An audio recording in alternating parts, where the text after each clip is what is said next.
All right, I think that is the introduction for the web-based platform. Again, as a reminder, if you are not speaking, please mute your phone or your device. And Mr. Chairman, I will turn it over to you to address the general format for our hearings normally, and then the postponed cases and the cases that are proposed to be on the consent agenda. Mr. Baumgartner, Yes, sir. are we going to learn what those consent matters are before running through the docket? My apologies. That's something we normally do. So we're going to go down the list of cases.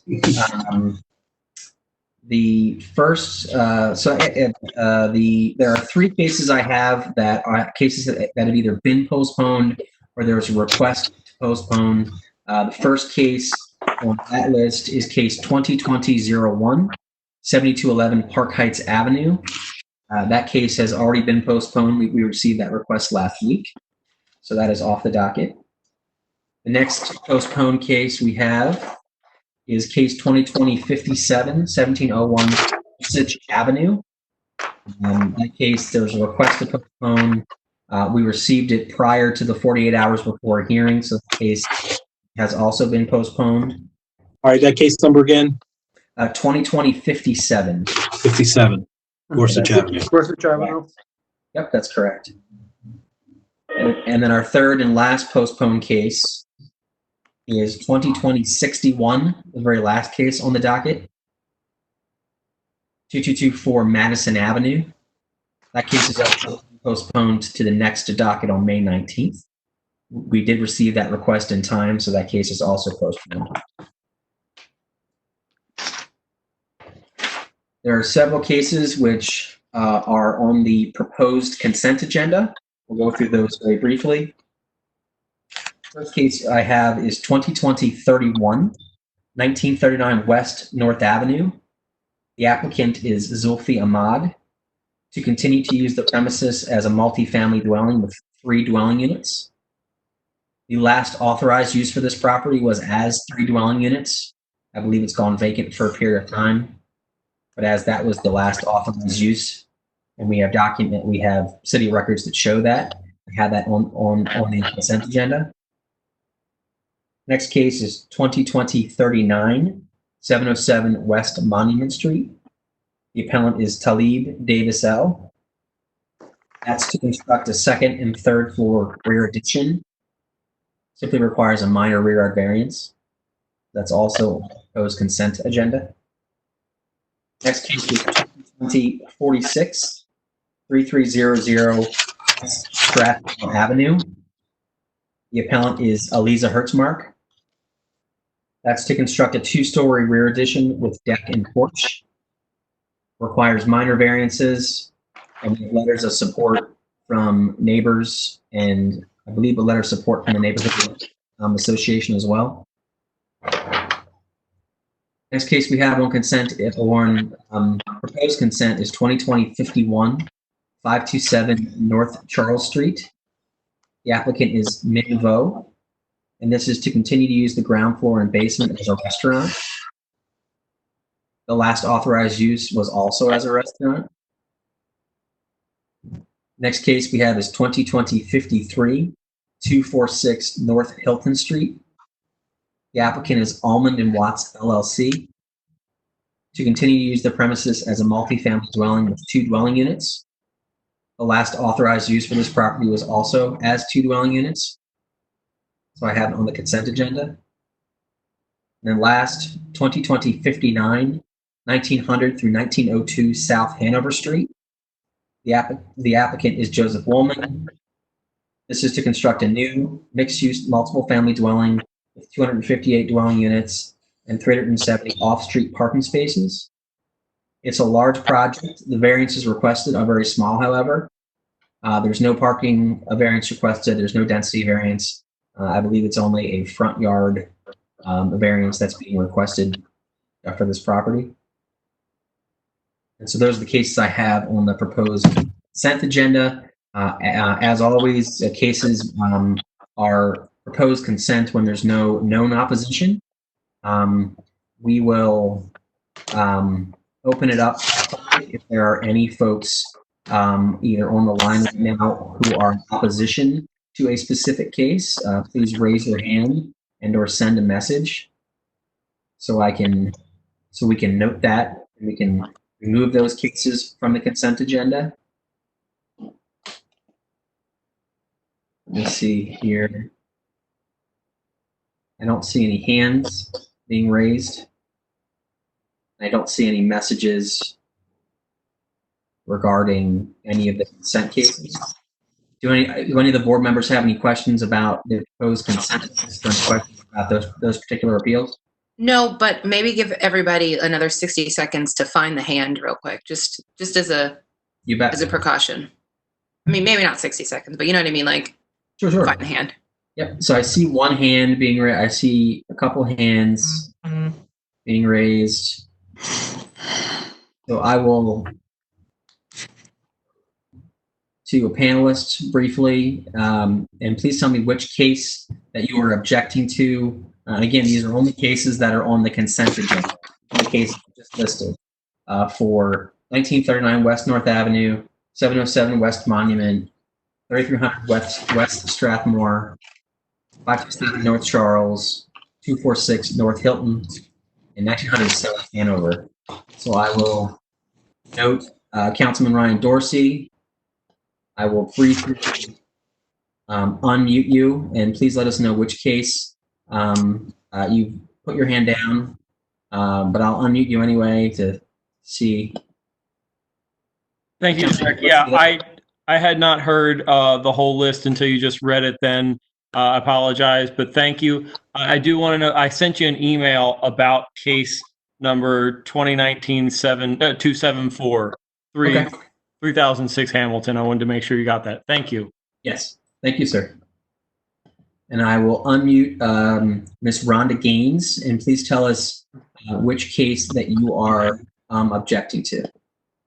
It's none of the ones that you mentioned. This is my first zoning meeting. I just didn't see the representative here, so I wanted to raise my hand.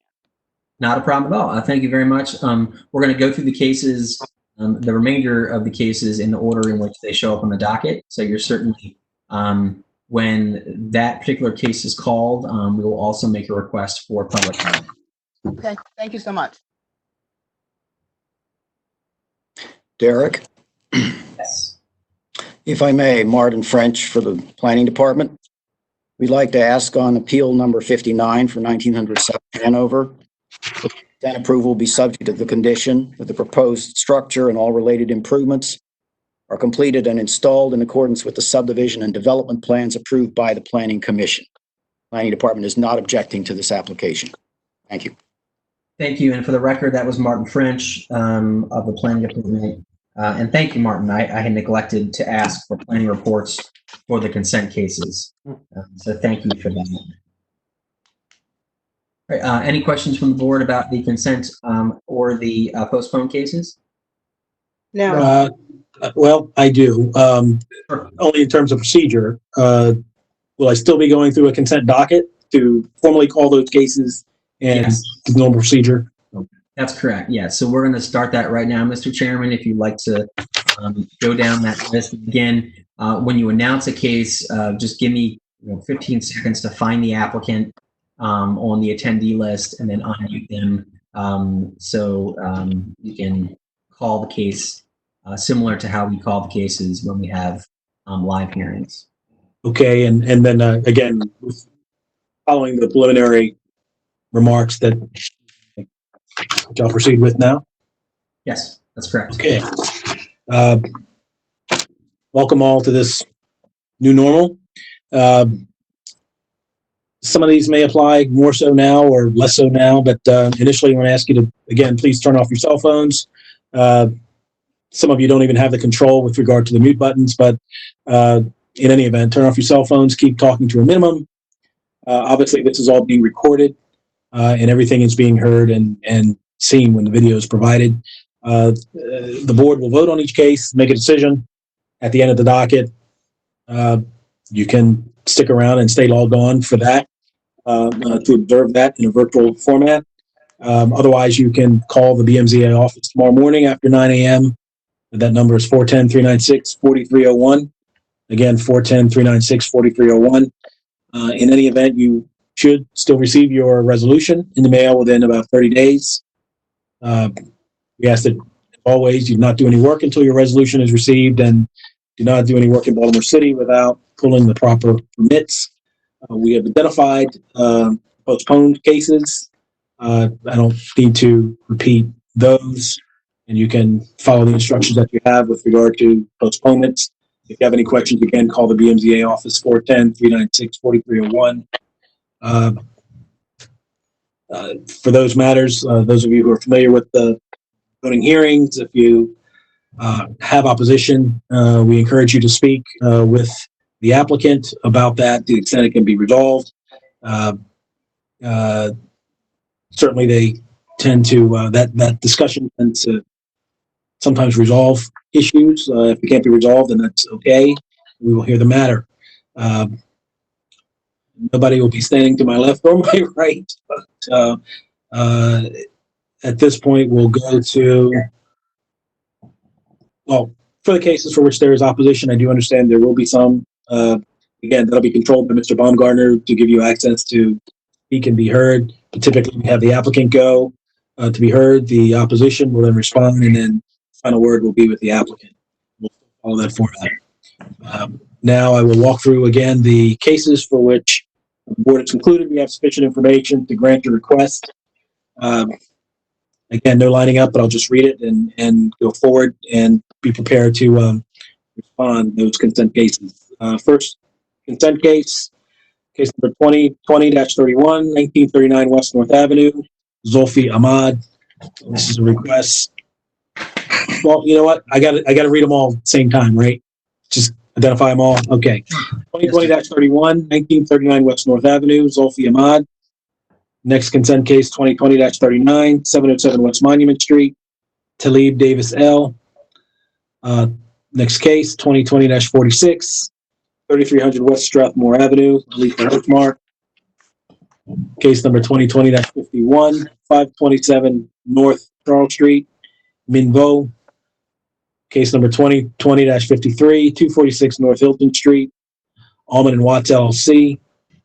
And finally, case number 2020-59, 1900 through 1902 South Hanover Street, J.R. Woolman LLC. The consent cases, have the party sworn, Mr. Baumgartner?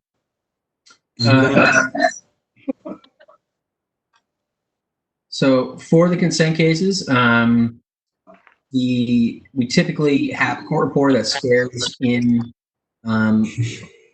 participants who are going to testify, including applicants and members of the community. To replace that, you don't need to hold up your right hand.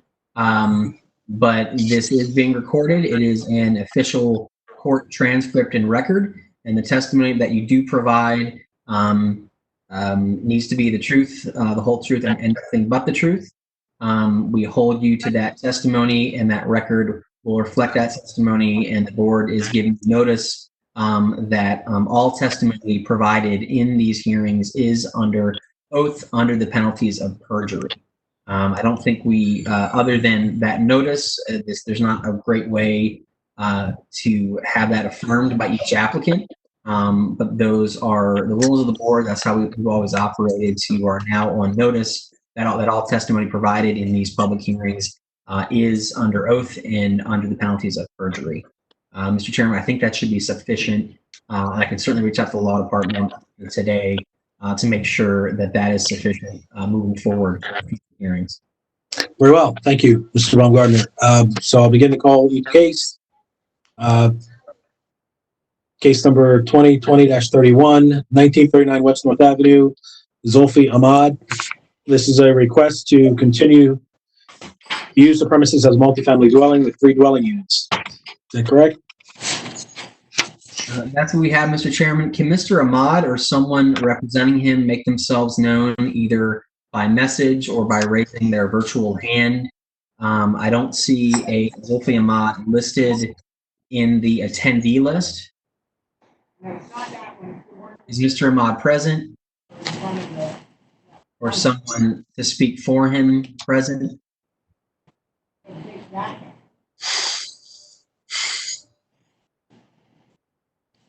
All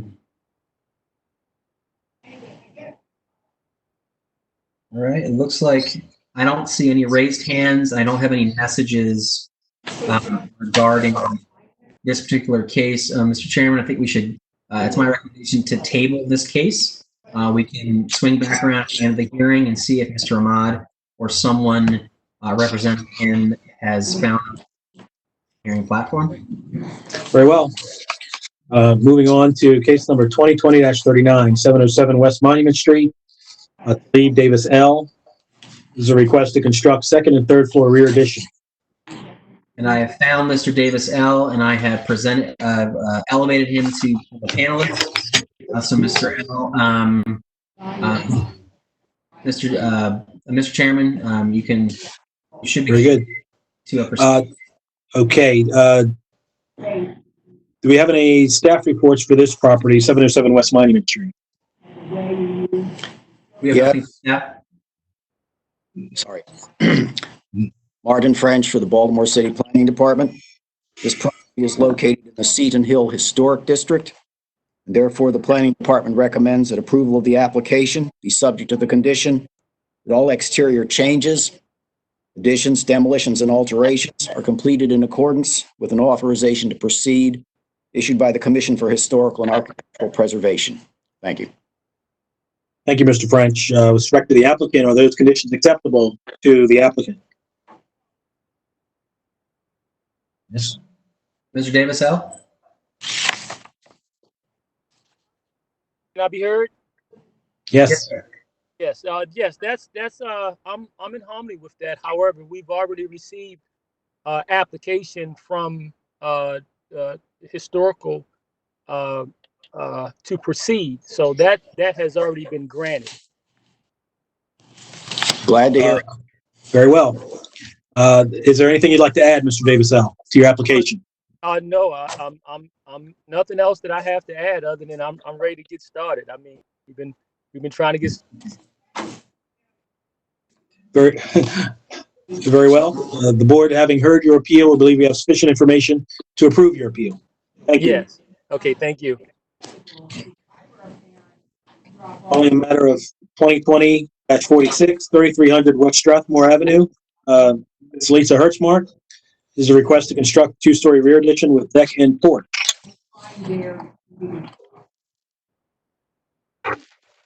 I'll just go ahead and ask for a staff report for that matter, if any, Mr. French. For the Planning Department has no comment on this application. Thank you.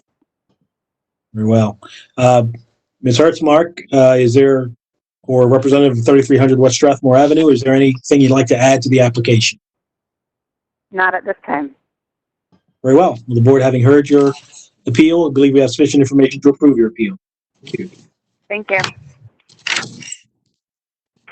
Case number 2020-51, 527 North Charles Street, Minvo. This is a request to continue to use the ground floor and basement as a restaurant. Do we have any staff reports for this property, Mr. French? Yes, thank you. This property is located in the Mount Vernon Historic District. And for that reason, the Department of Planning recommends that approval of the application be subject to the condition that all exterior changes, including additions, demolitions, alterations, and signage, are completed or installed in accordance with an authorization to proceed issued by the Commission for Historical and Architectural Preservation. Thank you. Thank you, Mr. French. Mr. Bowe, are those conditions acceptable to you? Absolutely. Yes, they are. Okay, very well. Is there anything else you'd like to add to the application? None at this moment. Very well. The board, having heard your appeal, I believe we have sufficient information to approve your appeal. Thank you. Thank you. Calling the next consent case, 2020-53, 246 North Hilton Street, Alman and Watts LLC. This is a request to continue to use the premises as a multi-family dwelling with 2 dwelling units.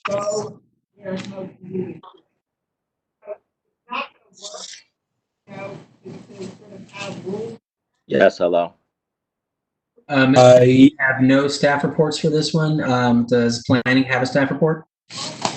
Planning Department has reviewed the application and has no objection to its approval. Thank you.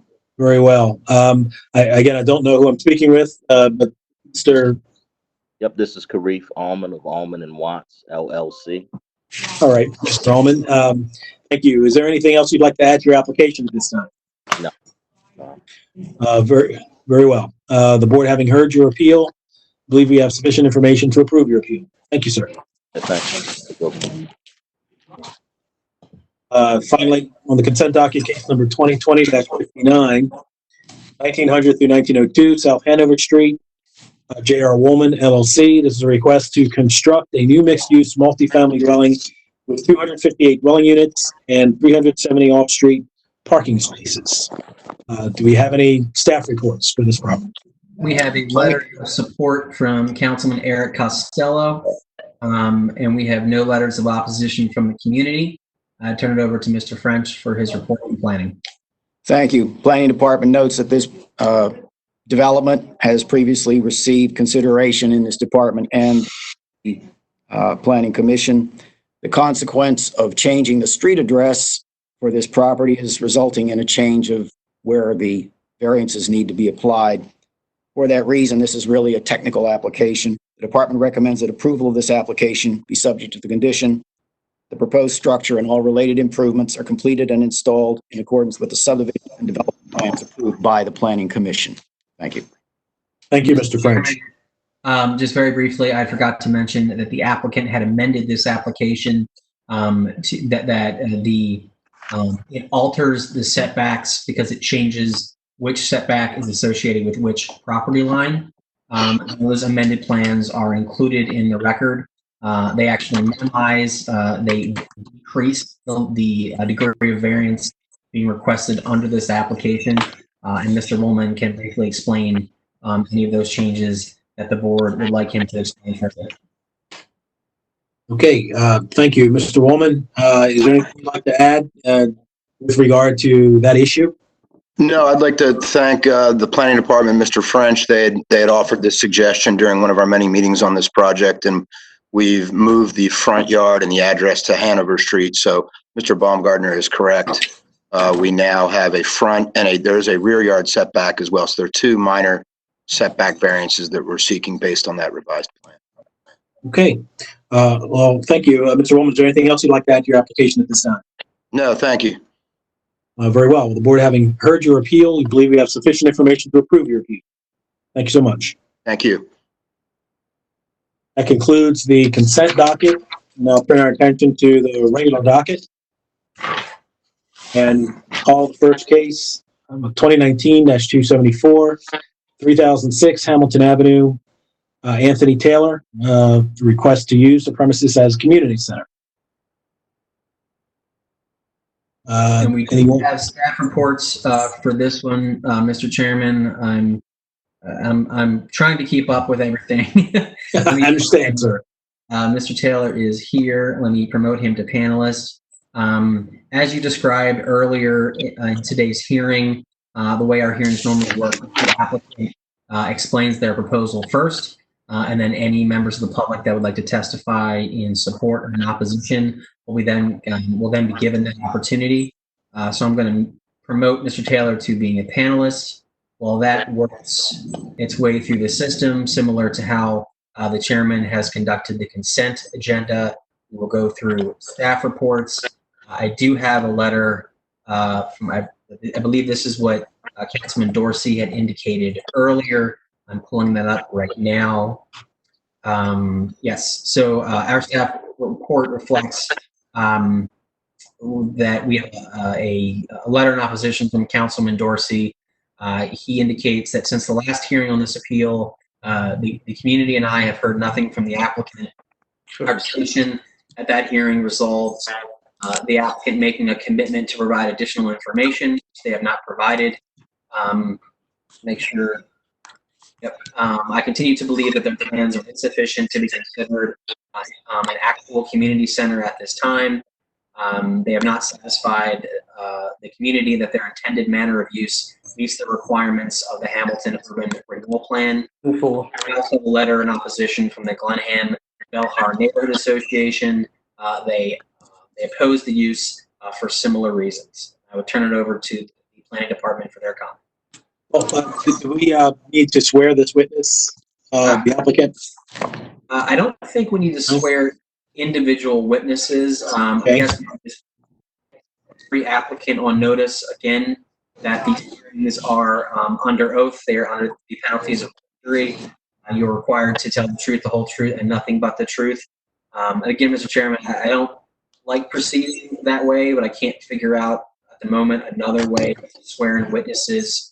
That's fine. That's fine. We will proceed with the understanding that any applicant or witness who chooses to be heard will do so under the penalty of perjury, as if they had been sworn. If we were, live with a reporter to do so. Thank you. Any staff reports with regard to this property? Additional, Mr. French? Thank you. The planning department's comment on this application is dated September 13th of 2019 because the originally scheduled hearing date for this appeal was September 24th of 2019. The board actually partially heard a presentation concerning it on the 5th of November of 2019. Therefore, the planning department's comment could be out of date if the applicant brings forth information. The specific issues raised in the planning department review were in the terms of its compliance with the Hamilton Business Area Urban Renewal Plan, the need to show that the activity would be consistent with the Urban Renewal Plan standard that street-facing ground floor uses, which this would be on Hamilton Avenue, must be primarily retail or service establishments that deal directly with consumers, rely heavily on walk-in business, and have regular daily hours. The application that was presented did not specify a great deal of information that was relevant to those criteria. More specifically, the application also included a very simple floor plan. We showed open space and did not divide up space in any way that suggested specific uses related to that space. For that reason, the Department of Planning recommends that approval of this application, if it is granted, be subject to the conditions that the proposed community center be established, maintained, and operated consistent with provisions of the Hamilton Business Area Urban Renewal Plan. Thank you. Very well. Thank you, Mr. French. Mr. Taylor, the floor is yours. Can you tell us about this project and specifically with reference to the things that have been raised by the community opposition and the issues raised by Mr. French? Okay, well, first of all, how's everybody doing today? And secondly, well, thank you. I sent the to Dorsey. You're gonna have to do that over. And I'm. So, Mr. Taylor, Yes. you're if you're on your phone or on a device, it's not coming through very clearly. Is there some place you can go that has a better signal? Yes. Hold on 1 second. Let me try this.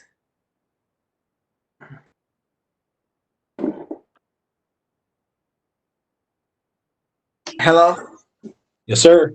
Can you hear me now? Yes, sir. Okay, so I sent over the business plan to Councilman Dorsey on February 24th. I'm looking at the email, my sent email file right now. The business plan was also submitted to zoning as well, to the email address that was provided.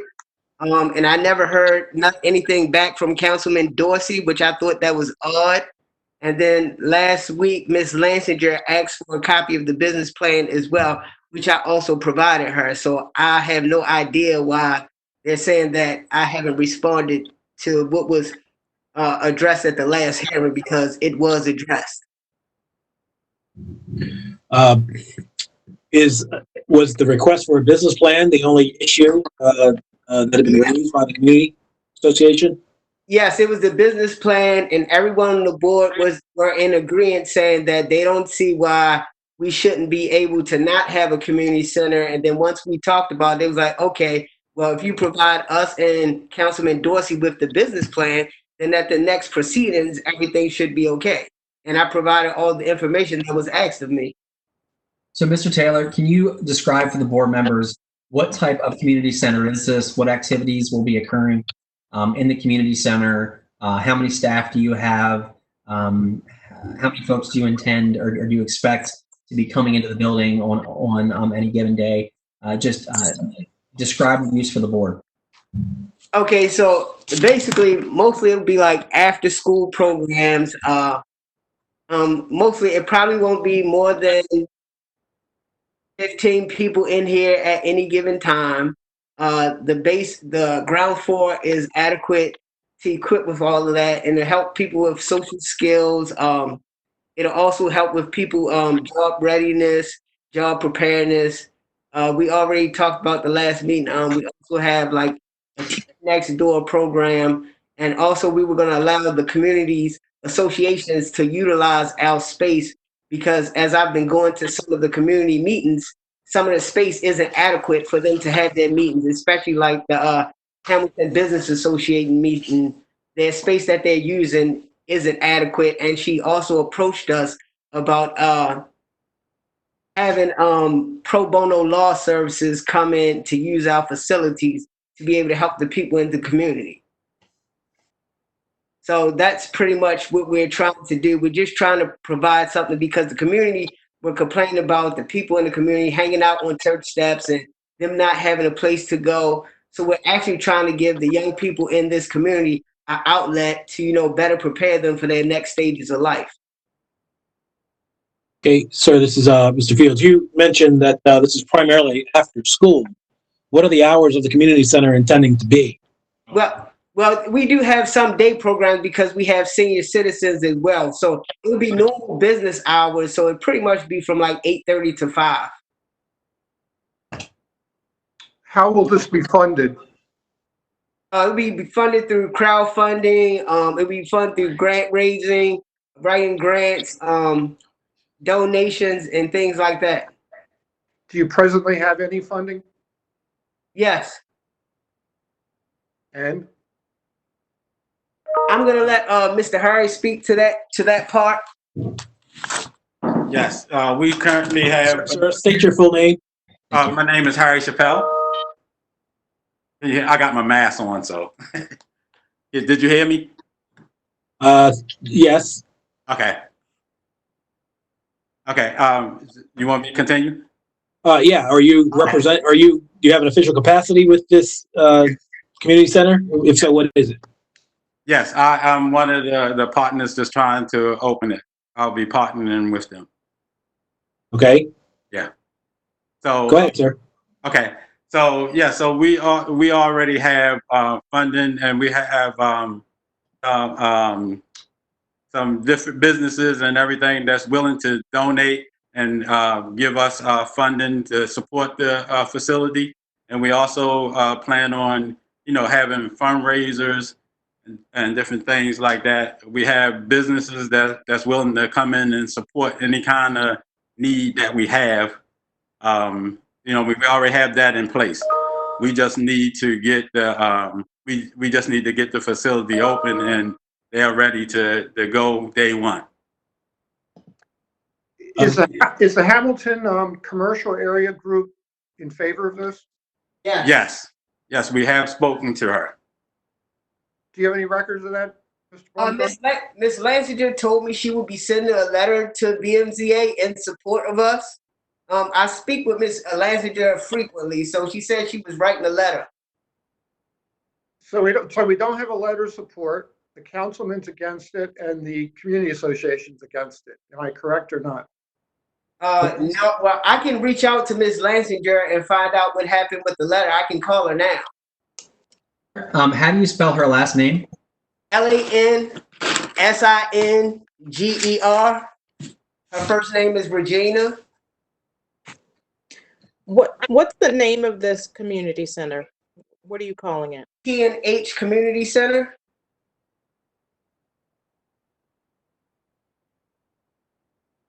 And Mr. Chairman and board members, I do have here in my email, it was received back in November. It is a letter from Hamilton Laurelville Main Street, Inc.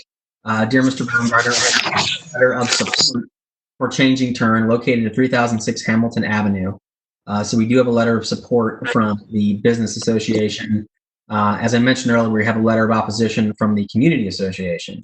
I hope that clears up what's currently in the record. Wait, I'm sorry, Derek. You said changing term? What? Correct. I think changing turn is the LLC, I believe, or whatever entity either currently owns the property or is proposing to operate the property. Is that correct? Yes, Changing Turn currently operates the property. Okay. So your community center is taking over for changing term? Because they offer healthcare services. So that's upstairs. But Changing Turn has the whole facility. Change the turn on the building. Okay. The community center will be on the first floor. So Changing Turns has the rest of the building, the community. So it's two different separate entrances and everything. Someone mentioned you're going to be offering senior services. In what services do they include? We do food. We deliver food to the seniors. We do an outreach program with them. We have Friendship Baptist outreach. They have a food pantry, so we deliver food once a week, every 2 weeks. I'm sorry, every 2 weeks on Wednesday to the different seniors. We also will be providing transportation to and from the voting polls, and we're currently we want to provide internet service and show seniors how to, get around and apply for different services that they might need and stuff. So we currently doing that, trying to reach out to them as well as the youth. What are your hours going to be? 8:30, around 8:30 to 5, regular business hours. On Saturdays and Sundays as well? We won't be open on Sundays. We'll be limited operation on Saturday. How many staff? I'm sorry if you've already answered this. I would say 2. 2 to 4 staff for right now. And there will always be staff present when Yes. it's open? Yes. Derek, is the councilman available? If the councilman, Dorsey, his hand is raised. Councilman Dorsey, are you there? I am. Would you like to testify, sir? Yeah, thank you. This is Ryan Dorsey, represent the area. I have a number of concerns. The definition in the zoning code of community center reads, community center means a facility in which people who live in the neighborhood or community are able to meet and carry on cultural, social, or recreational activities. It's unclear to me how this proposal really can be considered for that, since there really isn't any support here from the community. To me, it seems like community needing a place to convene for those purposes is typically the driver of an effort to create a community center. I've also, it is true, and I do want to apologize, I did receive the business plan proposal back in February. I did find it in my emails, but looking through it, I still don't see anything. I've heard a number of the board members here ask the question about staffing and hours and programming, and I feel like it still isn't clear to me how the requirements of the URP are going to be met by this plan, and the types of services that are being discussed here as, you know, kind of aspirations for what this programming could provide or will provide are either temporary things like driving people to polls, or they are things that, like driving to polls, would be duplicative. There are other efforts. The Hamilton Branch Library is very heavily used, and it's just 2 blocks from this location. The Harford Senior Center is just south of here on Harford Road and is the only senior center in Baltimore City in Northeast Baltimore, and it is used to provide every one of the things that the applicant is saying that they will provide at this location. And unlike the senior center, which has demonstrable support from members of the community who are already using it for those purposes, the applicant here doesn't have any indication of support from actual community members. I would note that there are 2 different organizations just related to the business district here. One is the Hamilton Business Association, who has not indicated their support to my knowledge.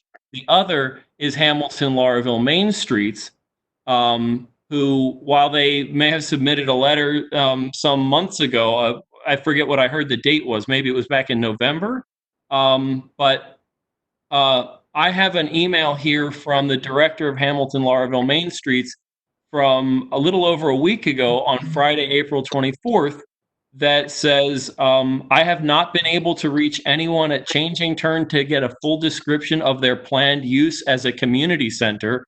But when I'm able to learn more about the intended use, I will share that information. Their regular hours have been changed. I left a voice message for a return phone call. And so since then, there's nothing, I'm aware of on the record that shows that Hamilton Lauraville Main Streets even has a complete picture of what is being proposed as the use here. It just really seems to me that the description as a community center and the plans here are inadequate to consider this for what we really think of as a community center and for what the URP requires in this location. So thank you, members of the board, for letting me share that. Thank you, Councilman. I guess, Derek, I guess at this point, there's a confusion for me because I heard the applicant say this is called P&H Community Center. There was a reference to Changing Turn in the letter that you read. The councilman just referenced Changing Turn. How is Changing Turn at all related to this P&H Community Center? Because when I Google this website or go online, Changing Turn offers mental health services. Speak. Oh. Can I speak? Can I answer that question? Sure. And this is I'm sorry. Changing Turn owns the building, and we'll be renting from Changing Turns. So I think that's why you keep hearing the reference that they keep using Changing Turn, because Changing Turns is in the building right now, and we don't have any signage or anything. Because last time I talked to you, we was at the hearing. The chairperson asked me, have I signed any leads? Have I did any work? And he told me not to do anything until we come back to y'all. So I haven't put any signage up. I haven't did, you know what I mean? So I think that's why you keep hearing the Changing Turn, because they're the owner of the building that we're going to be renting from. But they're not part of T&H Community Center. What does P&H stand for? T&H. T&H. P&H. What does it stand for? Taylor, and go ahead. It just Tatum and Harry Community Center. That's it. That's all it is. Okay. And so have you individuals who are partners in or responsible for operating T&H, right, have you individuals been dealing with the community associations, or has Changing Terms been negotiating anything on your behalf? I've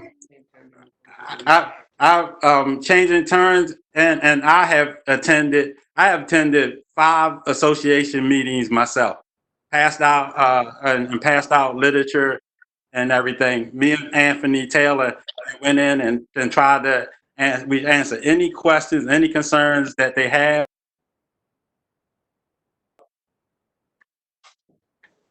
What of the services that you intend to provide? We provide anybody that asks us for any information about.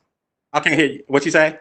You broke up. I'm not finished. The question is, with regard to the services that you identified, are intended to be provided at the community center?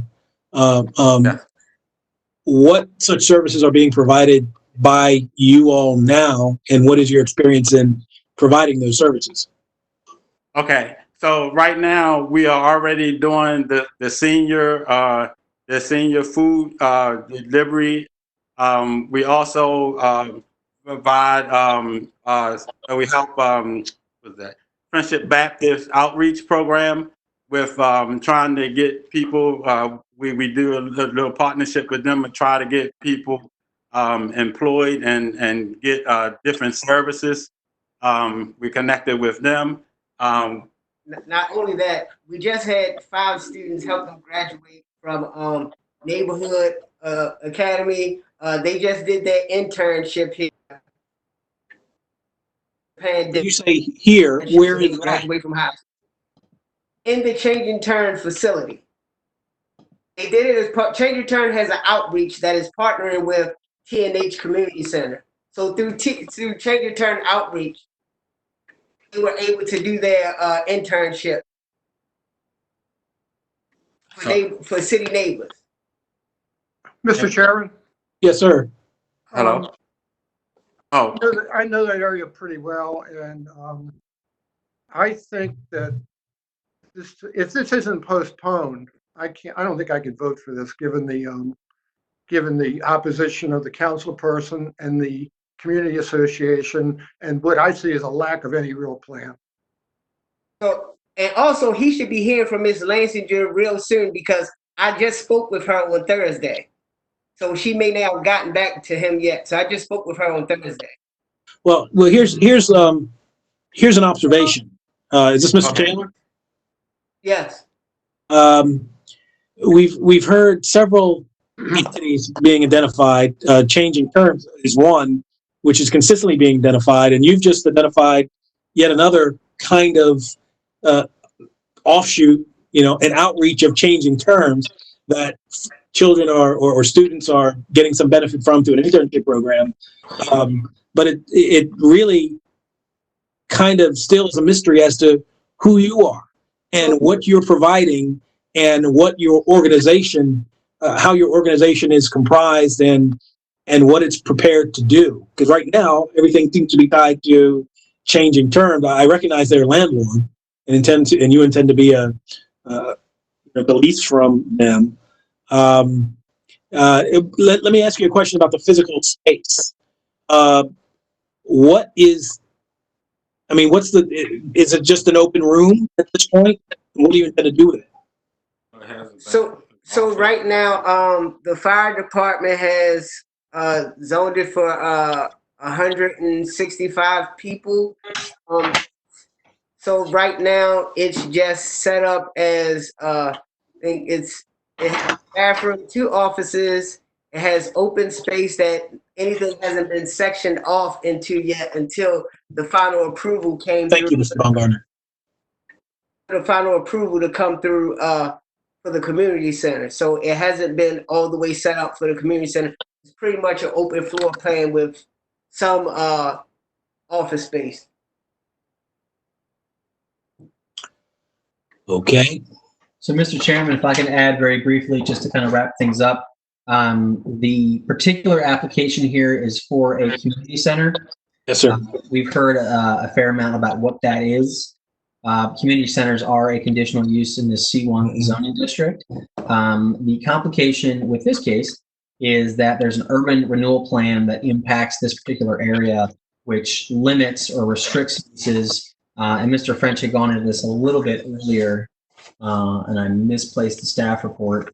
But the urban renewal plan limits activities in this corridor to, kind of street frontage, commercial retail uses.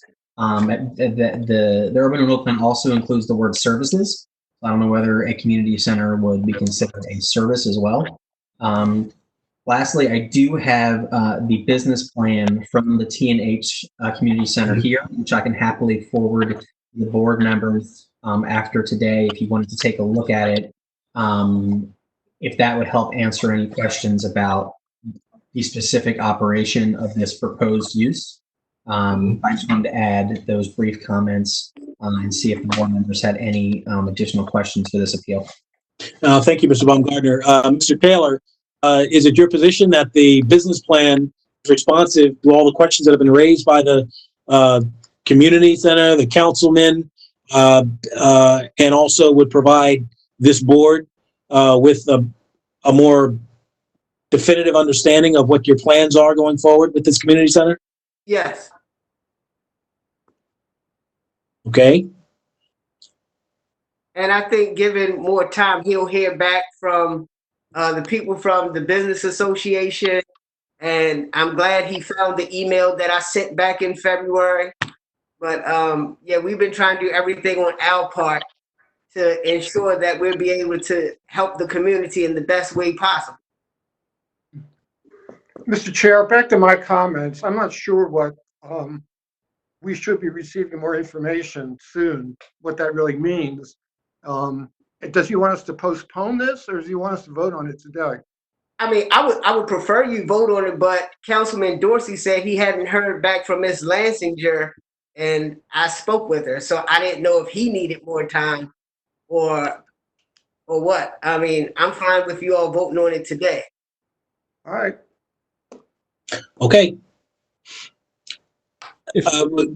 Councilman, since you've taken the time to be present, go ahead and we'll sort of offer this opportunity to speak once more. Thanks. I just wanted to respond as Derek did raise the question as to kind of what the interpretation of services is with respect to the language of the URP. And I just wanted to note that I have it. I don't have it in front of me right now, but I have looked up, what accepted legal definitions of services are in the past, and they always make reference to, the sale of goods and rendering of services. They talk about services as things like shoe repair and watch repair, and retail as what we commonly understand as retail and sale of goods. If you look at the legal definitions of these things or accepted legal uses of the terms, there's a clear differentiation between what the URP talks about being done in this area and what the description of this use as proposed actually talks about. So I wanted to make that point. Thank you. Thank you very much. Thanks, Councilman.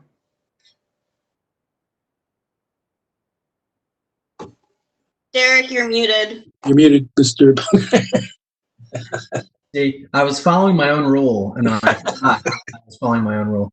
I just wanted to, for board members, as an overarching concept here. So we have a zoning code which applies general uses, has use provisions, has parameters for different uses, and then we have an urban renewal plan, which is an additional layer. So an urban renewal plan can go into more fine detail about a particular geographic area or particular area that can add restrictions and be more specific to something. So something, a case like this, you have this use as being a conditional use, which carries with it all the presumptions that any conditional use would.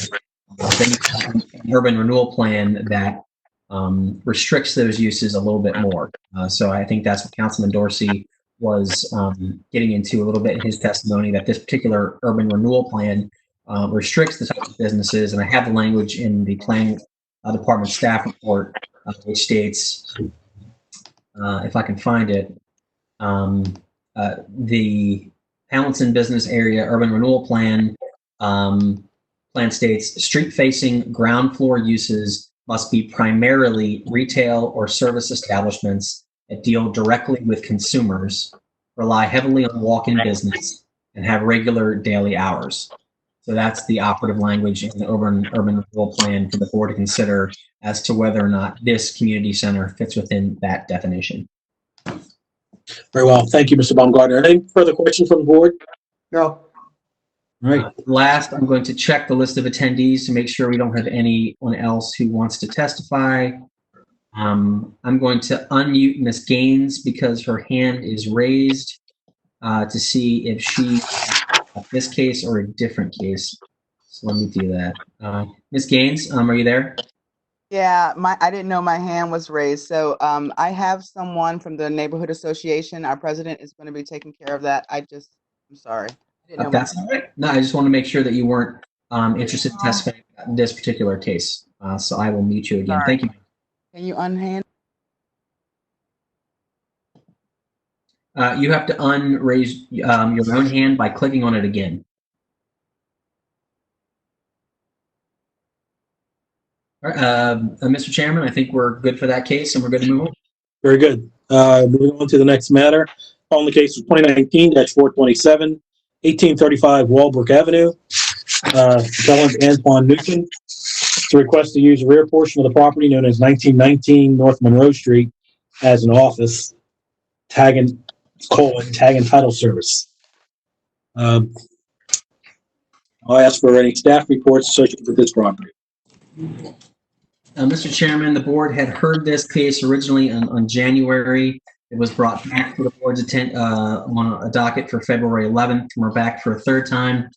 We don't have anything from the community. There were questions about the actual business entity that filed the application, and I believe the applicant was going to reach back out to the community.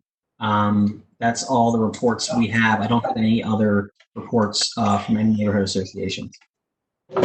Thank you, sir. Planning Department reviewed this application previously, noted that the building qualifies for the neighborhood commercial establishment category of approval and has no objection to the application. Thank you. Is office a permitted use? So offices in this zoning district are under a neighborhood commercial establishment. So Okay. it would be a conditional use in the zoning district. Okay. Okay, is Mr. Newton with us? I believe he is. Mr. Newton, you have been elevated to a panelist. If you can tell us about your project, sir. I'm sorry, he's still muted. Mr. Newton, are you there? Yes, All right. So, Mr. Newton, this was previously before the board. As I recall, some additional information was sought. What can you tell us about your project now in support of it? Your application? It's just a Maryland tag and title express office. That's about it. Only thing that was missing last time was I didn't get the proper information signed and emailed back in order for it to get approved. That was the only holdup.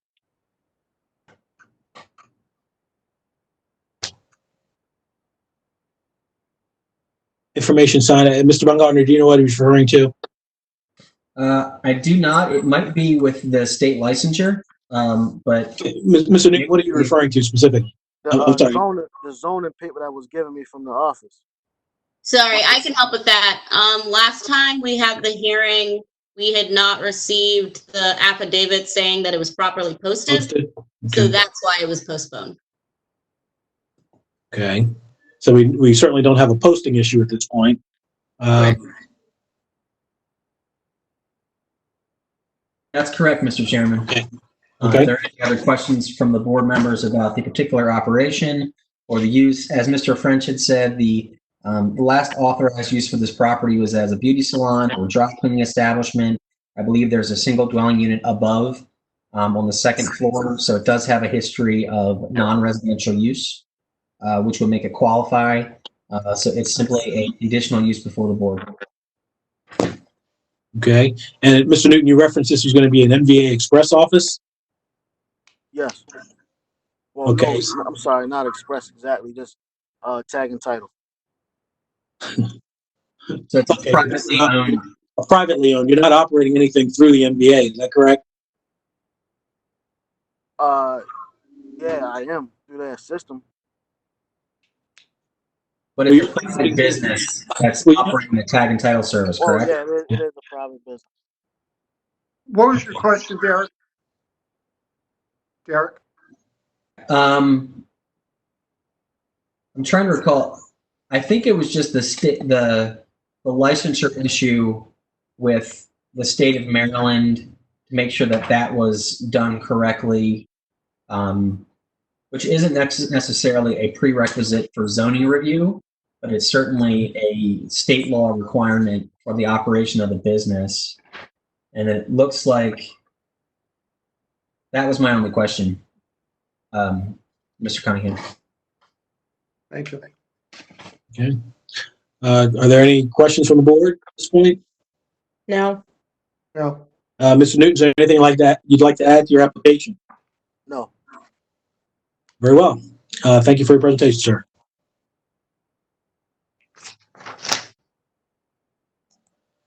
Mr. Chairman, I do not see any other hands raised to speak in support or in opposition for this appeal. So I'm going to put Mr. Newton back down. Unless there are any questions of the board members, I'm going to change Mr. Newton back to an attendee. Yep. And we're good to move on to the next case whenever you would like to call. Very good. Calling the case, case number 2020-30, 2930 Baker Street. Marjorie Lewis is the appellant. The request is to use the premises as a multifamily dwelling with 3 dwelling units. And I'll ask for any staff reports for this property.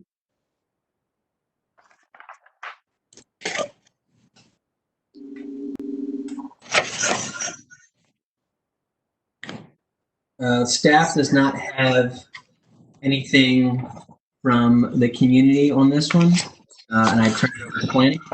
Thank you. Mr. French again for the planning department. This particular use proposes to reuse a 2-story end of row residential mixed use building. This particular building was used at one time as 2 dwelling units with a basement level beauty shop, which would qualify, of course, for neighborhood commercial establishment use. The building has been vacant. Vacant house notices were issued in December of 2017 and May of 2019 for this property. The application essentially proposes conversion of the basement level commercial space, which has an approved outside entrance dating to 1948, into a 3rd dwelling unit. The issue the department sees is that in this district, multifamily dwellings require 1,500 square feet of lot area per dwelling unit. Therefore, 3,750 square feet of lot area is required. The lot only has 2,300 square feet, which would require a variance of approximately 38%. To maintain the 2 dwelling units that were already there at one time, if they had not already been permitted and this was a proposed conversion, it would require a variance of 24%. So the problem here is basically that the lot is quite small in relation to the proposed use. Essentially, for that technical reason, the department is recommending disapproval of the application because the amount and proportion of lot area variance needed for approval is excessive in relation to the amount required by the zoning code in the R6 zoning district where this property is located. Thank you. Thank you, Mr. French. Is the appellant available to speak to this issue of the size of the lot in light of what it is you're seeking to do? 3 dwelling units? Ms. Lewis? Hello, yes? Yes, ma'am. Yeah, I'd like to hear from you regarding your application, particularly with respect to the commentary by the Department of Planning in its opinion or belief that the lot is too small for the number of dwelling units you're seeking. Oh, okay. So it was already being used as 3 units with 2 units on the first and second floor, and another unit from a long time ago as a commercial unit. And so all I'm asking for is to allow that bottom floor to be used as a third unit. The unit is stacked, so it's not, side by side units. It doesn't look that different from other um, from the dwellings next door, except that it's elongated because it's a corner lot. Um, and I understand a concern was parking. And I went to look at, I mean, there's nothing that I personally can do about parking, but I looked in the area to see how much was actually available. And in the side of the building, there's actually additional parking available, and the area is really lightly populated. Our goal is to just make um, you know, just clean, new, safe housing available to individuals. And so the property itself is about 3,300 square feet total. Ms. Lewis, what is that formerly commercial space being used for now? Nothing. The place was vacant, pretty much just rotting. And so it was previously being used a long time ago. I don't know when, but I think that the previous owners who had this property before I purchased it, had it for about 6 or 7 years and had actually bought it vacant. I found out later on. And so what it was approved for was a beauty shop at some point for the previous owner to the previous owner. So currently it's not being used.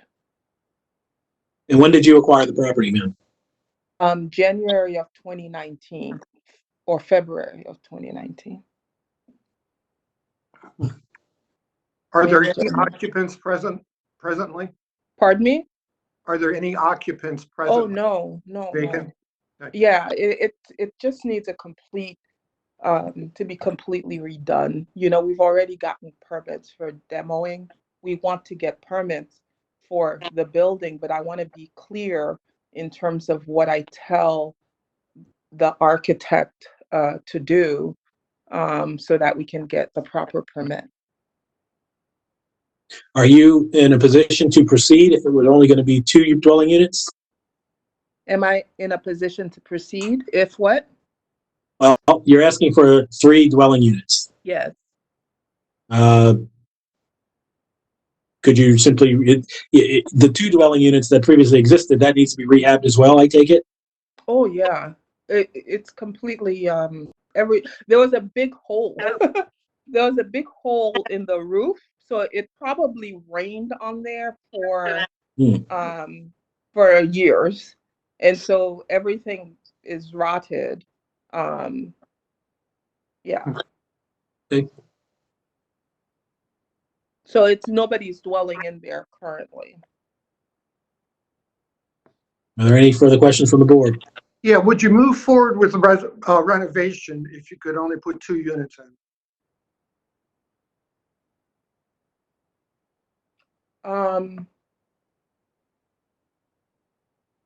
Well, I'd have to do something because I own it. Yes, I mean, of course, I would try to do something with 2 units, but it would be a waste of 1,200 square feet of space. Okay. Thank you. I do have a question too. It kind of is just like, it's similar to Bill's, but have you thought any further about what you would do with it if it can't be a dwelling unit?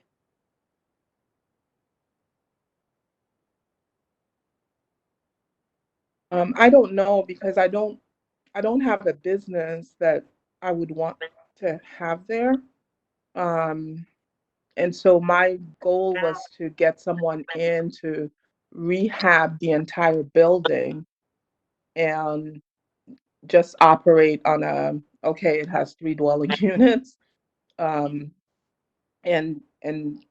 just do it. But no, I don't have a business or something else that I need to do in the basement.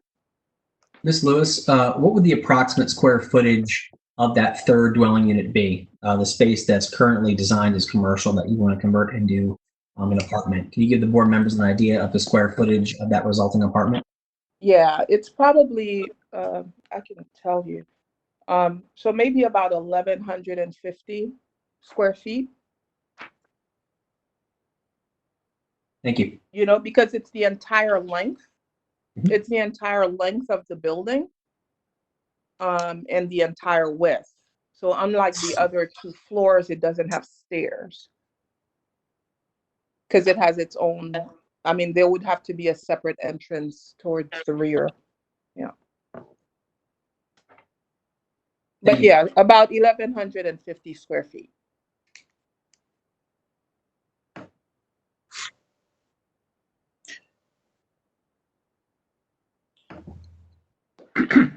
Any other questions at this point? No. Okay, Ms. Lewis, is there anything else you'd like to add to your application?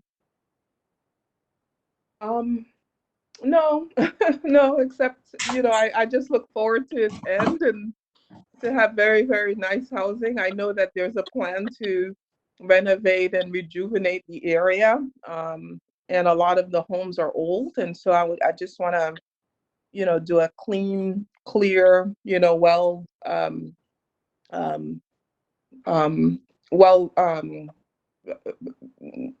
just something that can pass all of the inspections so that you can have normal housing. That's all. Okay, thank you for your presentation, ma'am. Thank you. Mr. Chairman, my apologies, but I forgot to mention there are 2 cases on the board's agenda that have a posting issue. If you want to call these, we can address the posting issue. And if the board wants to move forward, we can then hear it in a regular course. If the board finds that the public posting was insufficient, we can let folks go if they're currently on the line waiting to give testimony. It's 2 cases. They have the same property address. First case is 2020 38 for 200 North Monroe Street. And then the second case is also for North Monroe. We have it as, trying to find it on my docket. So I get up to go and get something, and then I'm on. So 2020 case 50 for 200 North Monroe Street. So case 50 and case 38. We've received correspondence from the community saying that the property was not properly posted. So these are 2 separate appeals, which would require at the very minimum 2 separate signs for each of the requested uses. And I think we have the applicant on the line here. If I can find him and I can promote him. Mr. Chairman, if you wanted to call those cases for the limited purpose of addressing the posting issue. Okay, I'll call them both at the 2 at the same time. We'll call case numbers 2020-38, 200 North Monroe Street, Sukhinder Singh. That was a request to use first floor as a restaurant and continue to use second floor as a dwelling unit. And also simultaneously the case of 2020-50, 200 North Monroe Street, Daniel Bissey, to continue use of ground floor as restaurant and second floor as dwelling unit.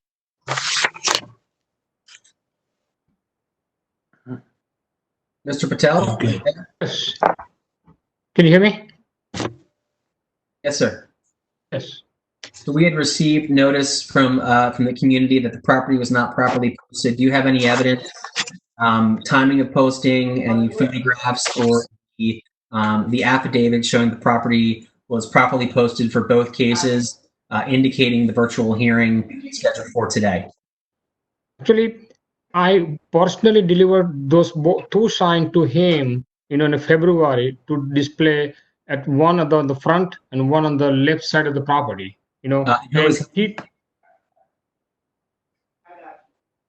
So Which person did you deliver those signs to? To the owner, Mr. Sukhashi, and he told me over the phone that he has posted both signs. I can ask him, and get some any documents. He has probably photographs, anything. I'll get it. Did we receive back the affidavits, Mr. Baumgartner, for other? We did not. And the correspondence from the community members included photographs showing that there were no signs posted on the property. Okay. Well, we have a protocol for properties that are not posted, right?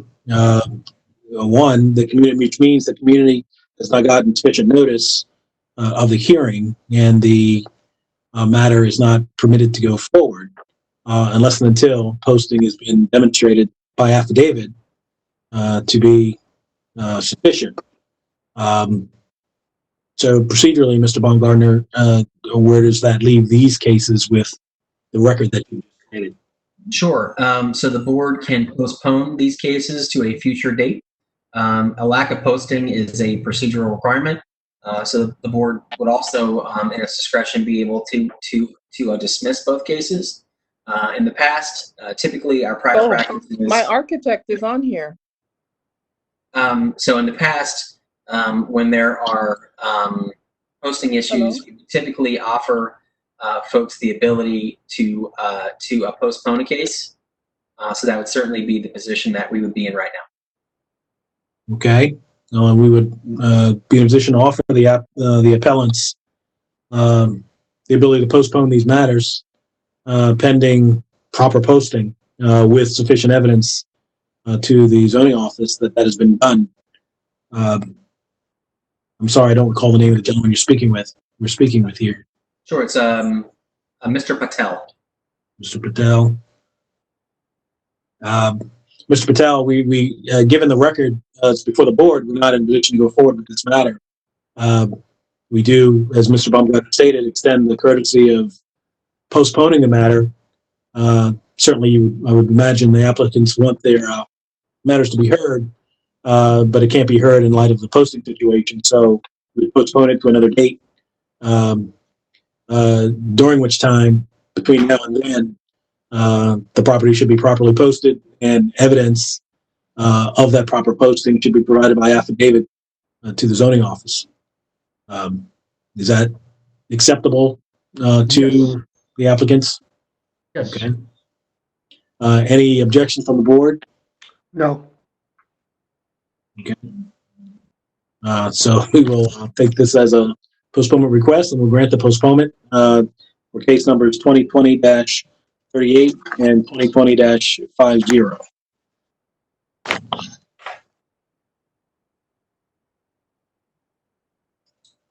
So it looks like next up we have case 2020-32, 844 Park Avenue. Mm-hmm. All right. Formally calling that matter 2020-32, 844 Park Avenue. Mr. Al Berry requests to use the premises as an adult daycare center. And I'll ask for staff reports for that property.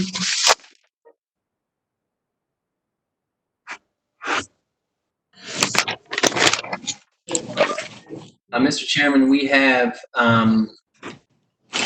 MOU with the Community Association, which I will let the applicant speak about in a little bit more detail. This case was before the board prior. There have been some developments that I will let the applicant explain further. I'm currently trying to find them on the attendees list to them panelists. But if anybody has any report, they can after that now. Very well, Mr. Baumgartner. I just wanted to know that you're going in and out a little bit. But I think hopefully that can be cleared up. Is there anything for Mr. French at this point? Yes, thank you. My department reviewed this application, noted that there is a challenge with this site, which is that it is on Park Avenue, which is northbound. Unfortunately, for drop-off and pickup purposes, This makes it a little bit difficult because obviously the right-hand side of any moving vehicle is facing into traffic rather than next to the curb in front of this property. Equally, another issue that is raised is the fact that in order to provide off-street parking for employees of this proposed use, they might need to remove or substantially alter a wall or fence that is around the rear yard of this property. Because this property is in the Mount Vernon Historic District, that is going to require approval from the Commission for Historical and Architectural Preservation. The department, in our comment memo dated February 19th of this year, recommended a deferral of a complete hearing of the application, which of course we got, but not for the reasons we asked, to allow the applicant to provide additional information concerning the number of adults who are cared for the proposed facility, the days and hours of operation of this facility, plans for drop-off and pickup of adults being cared for at this location. Because of the Mount Vernon Historic District, the department further recommends that when the application is approved, all exterior changes, including additions, demolitions, and alterations, are completed in accordance with the authorization to proceed issued by the Commission for Historical and Architectural Preservation. Thank you. Very well. Thank you, Mr. French. Do we have Mr. Berry on?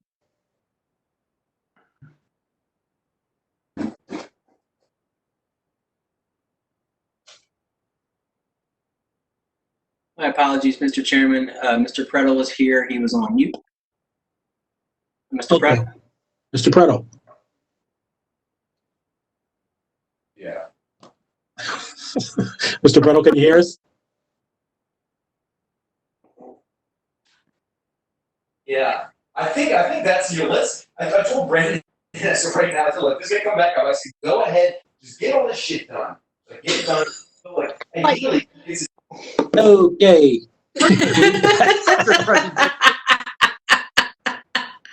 Live TV, folks. That's what happens. Live TV. Yeah. Mr. Prettle, we understand you'll be presenting with regard to 844 Park Avenue.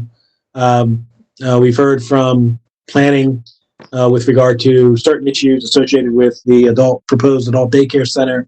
And the floor is yours to speak to those issues, including drop-off and pickup issues, questions of number of adults, days and hours of operation, so on and so forth. Mr. Chairman, I also have a message here. Let me see if Mr. Woody is available. Let's see here.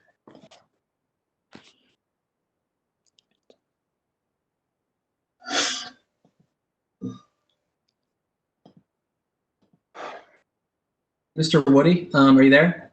Hi, yes, good afternoon. Good afternoon. Are you representing the applicant for 844 Park Avenue?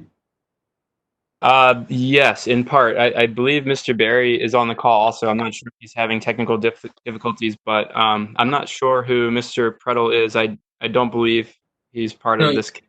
Sure. So Mr. Prettle works for Mr. Berry. I'm looking for Mr. Berry on the drop-down box, and I don't see him. That's why I had unmuted. Good afternoon. I'm here. So Mr. Prettle is here as well. I'm not seeing Mr. Berry listed here. But Mr. Prettle, are you speaking for Mster Berry? I would prefer that Mr. Berry speaks. He is on with, I believe, at a appropriate distance, the actual owners or contract purchasers. So maybe if we can give him 1 minute to get on, I think I would prefer. If not, I can work to do it and maybe move to the next case. I can try to contact him. I don't know why he's not on. So, Mr. Chairman, you're certainly you can move on if you. Yeah, I'm happy to do that. Give an opportunity to get their folks situated. Let's move. Message in once I contact him. Very well. We'll recall that case. At this point, we'll move on to the case of 2020-48, 4213 Menlo Drive, and Jessica Iliev. Request to use the premises for motor vehicle services and repair. Major. And I ask for staff reports with regard to that property. And Mr. Chairman, we have nothing from staff on that one. Very good.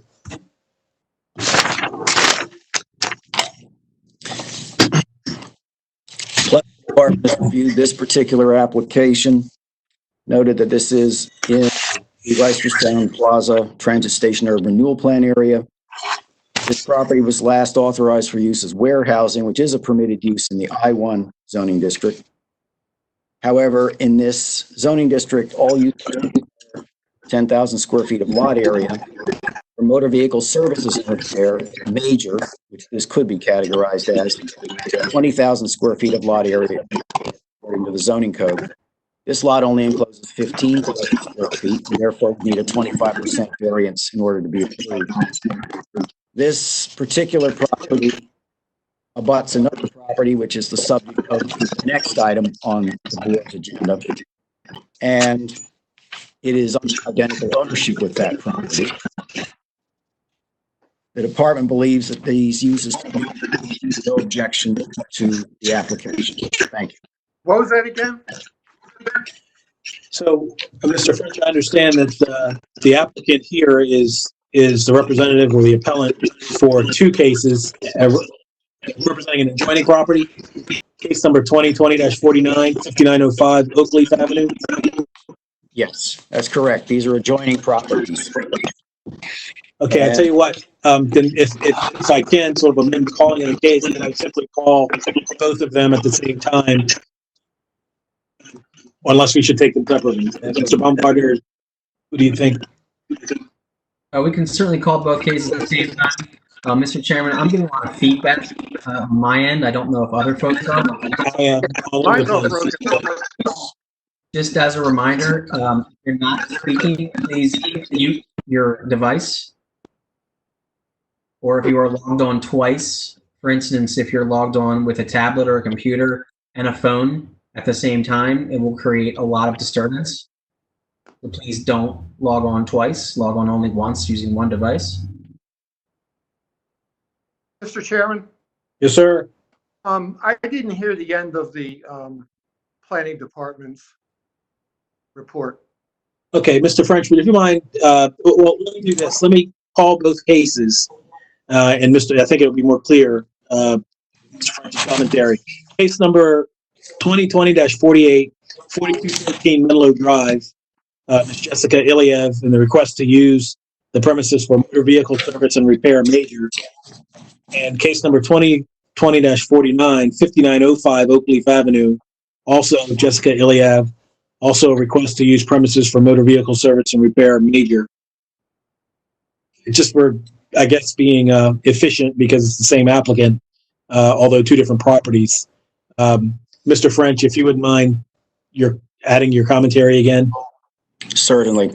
In each case, the proposed use can be classified as motor vehicle service and repair major, which requires 20,000 square feet of lot area. Each of these lots, one of them, 4213 Menlo Drive, the subject of appeal number 48, encloses 15,000 square feet. The adjoining lot, which is appeal number 49, encloses 14,920 square feet. So in each case, a variance of lot area is required for approval. Subject to that issue, the department has no objection to each of these applications. Okay. Thank you, Mr. French. Let's go with the first property, 2020-48, 4213 Menlo Drive. Ms. Iliev, the floor is yours. If you could tell us about the project. Hi, guys. Good afternoon, everyone. These are adjoining properties. There's no fence in between. We have a body shop across the street, and wanted to use these properties as one property for a similar function. And I see in the analysis here, it's recommended that we combine the properties. They are under the same tax account, so I'm not sure what I would need to do in order to combine them legally under one address. Is on a corner, so that's why it has the two addresses. But we use it now as one property. The fence encompasses both, and there's no fence in between. So I'm happy to do whatever the city requests in order to resolve that discrepancy. Excuse me, but I couldn't make any sense of that. I was all broken up. Mr. Chairman, if I may, Yes, sir. what she is speaking of is what's called lot consolidation. Yes, which sir. it can be done without approval of the zoning board. It requires filing an application with Baltimore City for approval of lot consolidation. Since the two lots are apparently titled, according to her, equally and in the same name, the consolidation application could be filed and processed, presumably without any additional concerns on the part of the board. And our point was that if the lots were consolidated, use being common to what are now two lots becomes a use on a single lot that is amply qualified for meeting the 20,000 square foot minimum requirement for the use to be approved. Thank you, Mr. French. And is that what I have a question. Well, I can't hear Mr. Baumgartner. So I know he's speaking.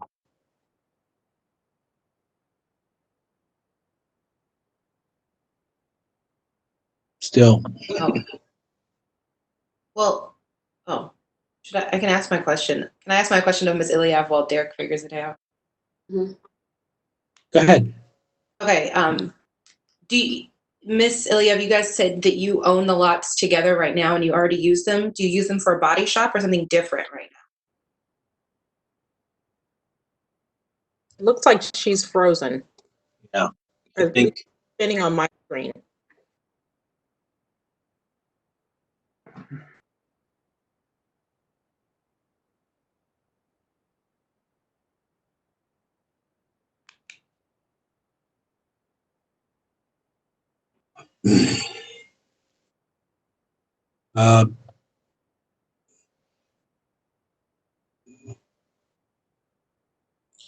Having some technical difficulties right now. Trying to get this back online as soon as we can. Sabrina, if it helps your question at all, according to the staff report, the last authorized use is as a warehouse. I can't tell from my record if it's technically, if she is using it as a body repair shop, but it is permitted as a warehouse right now. Did the applicant indicate that they wanted to consolidate the lots? I think there was a question, the applicant had a question about the process for that is, which I guess Martin, as Martin had said, that you have to submit an application to consolidate. So it doesn't appear the applicant has done that yet, just had a question of how to do that. Thank you. Mm-hmm. So that if obviously Mr. French is indicating that if the lots were consolidated today, there would be no issue with regard to the space, 20,000 square foot required space to, I guess, perform these services. I guess Wait, one of the so questions is, if she consolidates, she doesn't need us, right? She doesn't need the zoning board at all. She would still need it because the motor vehicle service and repair is a conditional use. Conditional use. Okay. But yeah, but there wouldn't be any variance needed. Okay. Right.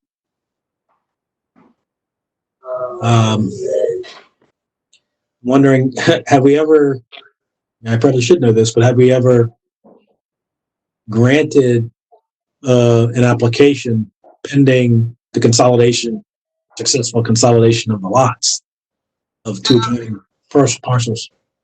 So I suppose the board could make consolidation like one of the conditions in the resolution. So you could say, you know, we're not going to do the variance part because it's conditioned on you getting the lots consolidated, and then she wouldn't be able to get that permit until that had been done.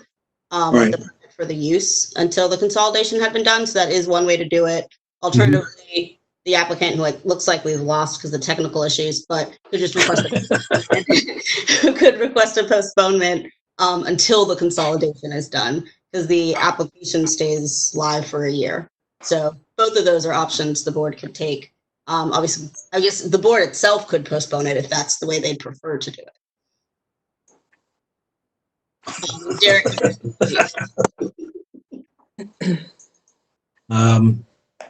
Okay. And as I, you know, just based on what Mr. French's advice, it seems like that is a fairly straightforward application, given what it's presented with right now. Derek also says that consolidation is not a legal requirement, so it's discretionary to the applicant whether they want to do it or not. If the applicant doesn't want to consolidate, then yes, the board would have to approve the variance as well in order to approve the application. Because for each lot individually, they would need a variance. Right, we need a variance. Okay. Is there any way to retrieve the applicant at this point? I mean, we could simply ask, what is your intention? And if we were to condition the approval on the consolidation of the lots, are you? I think only Derek can do that. Yeah, I'd like to hear from the applicant, though. That's what how they would like to proceed. Can we just table this one until maybe, I bet they're trying to call back in. So since we've had this discussion, can we move on to the next one maybe? And then when they get back on, we can ask them to raise their hand. Hi. Oh. Oh my gosh. I'm so sorry. There we go. Yes. No problem. Technology malfunction. I'm terribly sorry about that. So as a quick recap, in case you missed it from the technical issue. So you aren't legally required to consolidate. If you do consolidate them, then the board doesn't need to look at the variance piece because combined the lot is big enough. But it's up to you whether you want to consolidate them. The board can also look at it as two separate properties, two separate approvals, but would have to take into account whether a variance is going to be granted. Okay. So is it possible to have the variance granted today without having to move forward with the consolidation piece, just to save us a little bit of time and effort? That is something the board could vote on, yes. What was the request? For the board to not do the consolidation and for the board to look at them as two separate cases, each requiring a lot variance. Oh. So two separate variances and two separate conditional uses? Correct. Yes. Okay. Okay. Gotcha.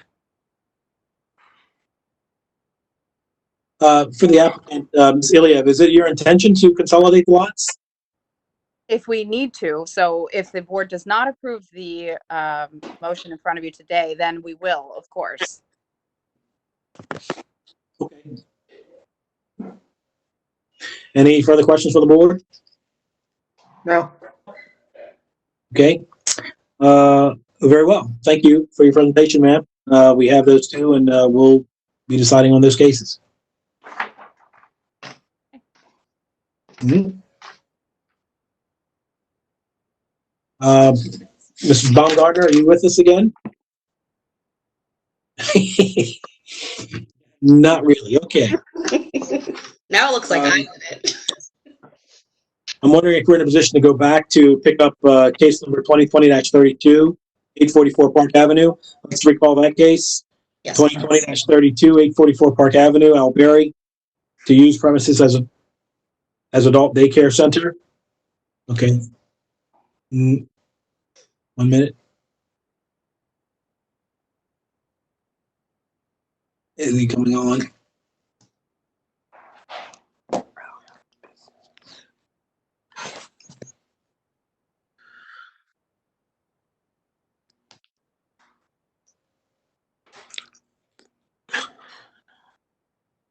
Hello, good afternoon. Good afternoon. Is this Mr. Woody? Yes. I'm sorry. Okay. Hi. Is Mr. Berry on as well? He should be on under the name Peter Bosworth. He's in the same room with Peter. I see a James Boycourt.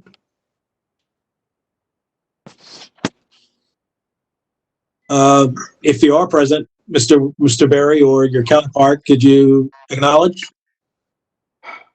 How the fuck am I now?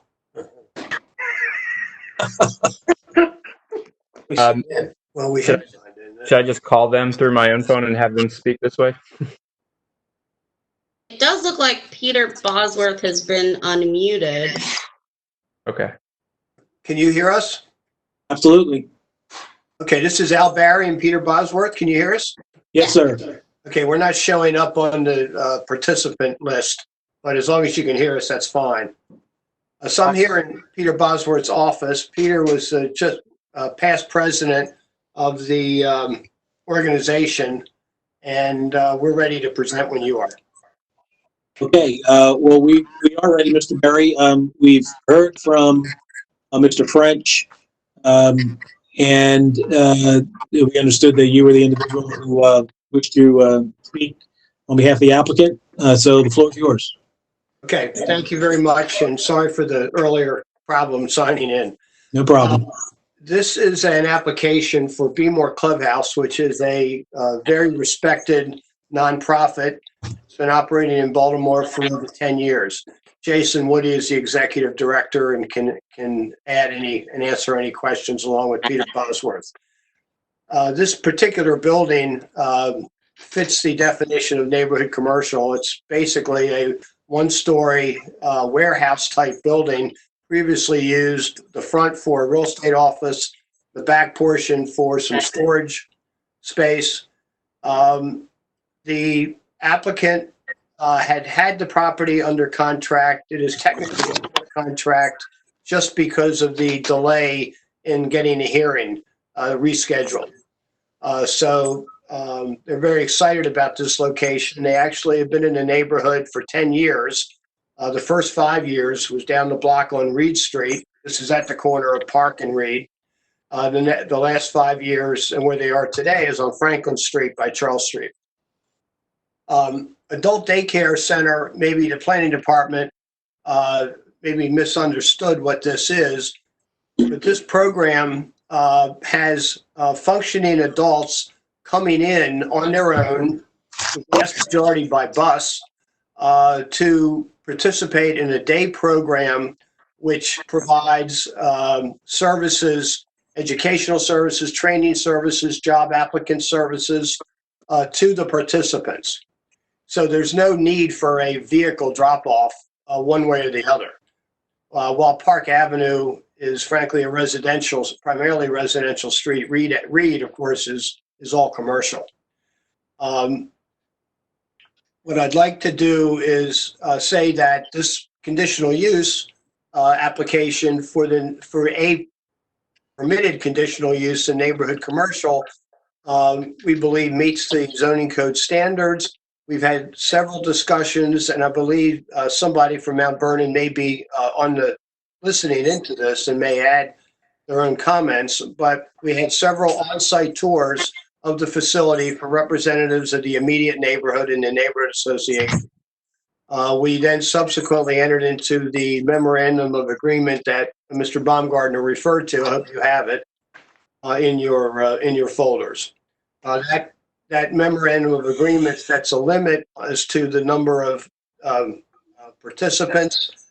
And with that, I'd like to maybe have Peter or Jason just add a little bit about the program itself, because it's a program that has proven successful at providing job training, job application skills, and actually finding jobs for the participants in the program. Be More Clubhouse is part of an international program of which there are 200, about 300 around the world. This is our first endeavor in Maryland, and we would look forward to the board's support. And with that, maybe Peter Bosworth and Jason could just add a few minutes of. This is Peter Bosworth. I would just simply add that we've gotten tremendous support from our local political representatives from the state of Maryland. The First Lady was the honorary chair at our last fundraiser last fall. And we work closely with a lot of state and local nonprofits also. I'll turn it over to Jason, who can describe a little bit more about our program if you would like that. Sure, go ahead. Yes, thank you, Peter and Al. Yeah, so we are, like you said, part of, we're accredited by an international organization called Clubhouse International. Although we are a nonprofit organization that was born and bred in Baltimore. We actually just 2 weeks ago celebrated our 11th anniversary, and like Al mentioned earlier, we've been in the Mount Vernon area for the entire existence since 2009, since we've been around. And yeah, we empower adults who are diagnosed with a mental illness. Our mission is to empower them to lead meaningful and productive lives of their choice in the community. So it's not a drop-in center. It's really for people who have mental illness come and actively participate and actually run the center with the help of staff.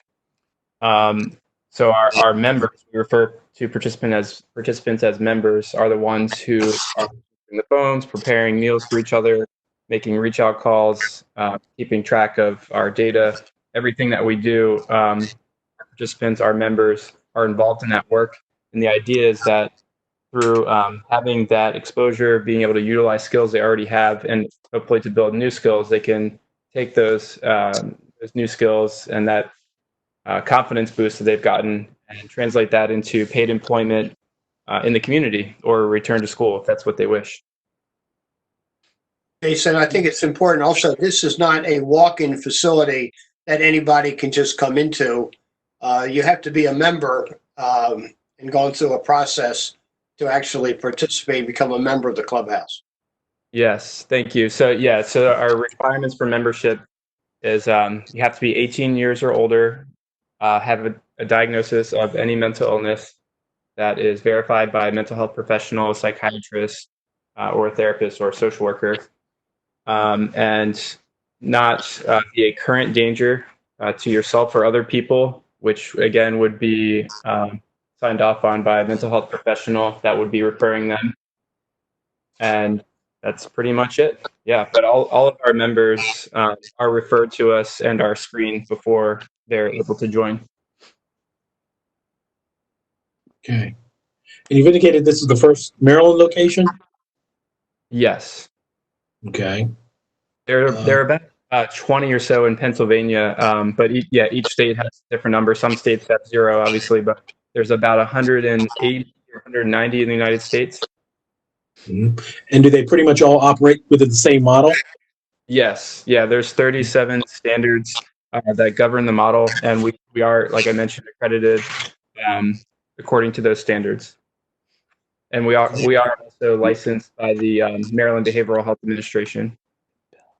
Very good. I can also add, with respect to the planning department's suggestions, the rear yard, which is going to be used for combination garden and some staff parking, has a very unattractive chain link type fence, which would be taken down and replaced with something more presentable. Any changes to the building, we acknowledge has to go through CHAP approval. And just we're certain that being in an alley that we will be able to obtain their approval, but we haven't gotten that far. The initial plans for the building have been done by Ziegler Sneed, and we're waiting for this process to complete before we go much further. Okay. Are there any questions? I'm sorry, Mr. Baumgartner,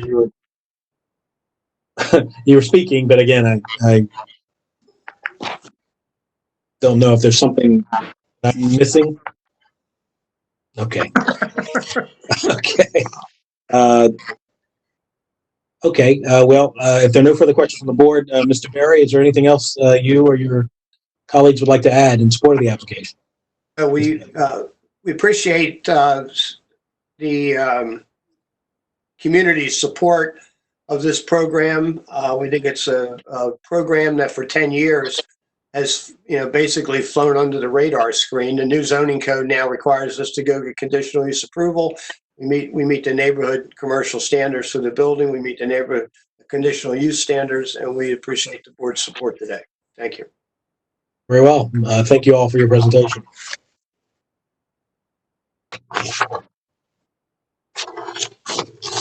What was Derek's note? I'm sorry? Derek posted a note that I received, but oh, okay. He asked if there was anyone from the neighborhood association. Okay. Because it looks like they're Hello? online. Yes. Hi, this is Stephen Shen. I'm the development officer at the Mount Vernon Belvedere Association. Yes, sir. Thank you for the opportunity to speak to you very briefly. We support the organization. There were a few concerns by immediate neighbors about, as the board had indicated, some drop-off issues and future changes to the property, and we believe all those were addressed in that memorandum of understanding. And so we are respectfully requesting that it be attached to any decision you may make today. Okay. Mr. Barry, are you amenable to having the conditions set forth in the MOU or memorandum of agreement being attached to the any approval? Yes, can you hear me? Yes, sir. Yes, we have no problem with that. Thank you. Okay, very well. Is there anyone else from whom we are expecting to hear? Not from our side. All right. Okay. Very well. Well, that'll conclude the presentation for this matter. Mr. Barry, thank you and your folks for that, and good luck. Okay, thank you. Okay.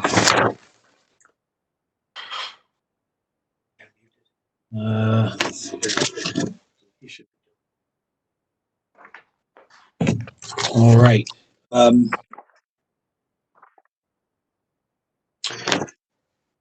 Is the board okay to keep going? All right. All right. Let's move on to the next matter.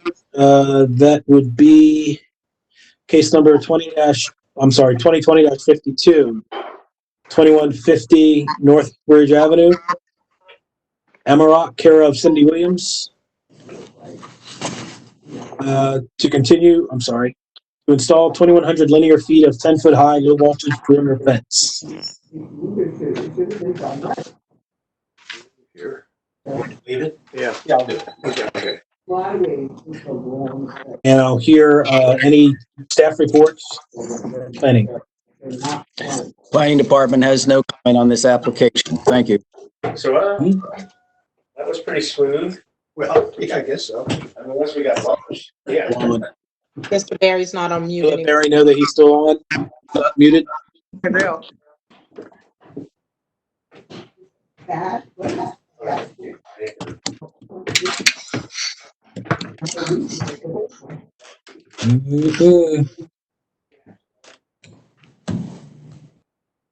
break out the champagne just yet.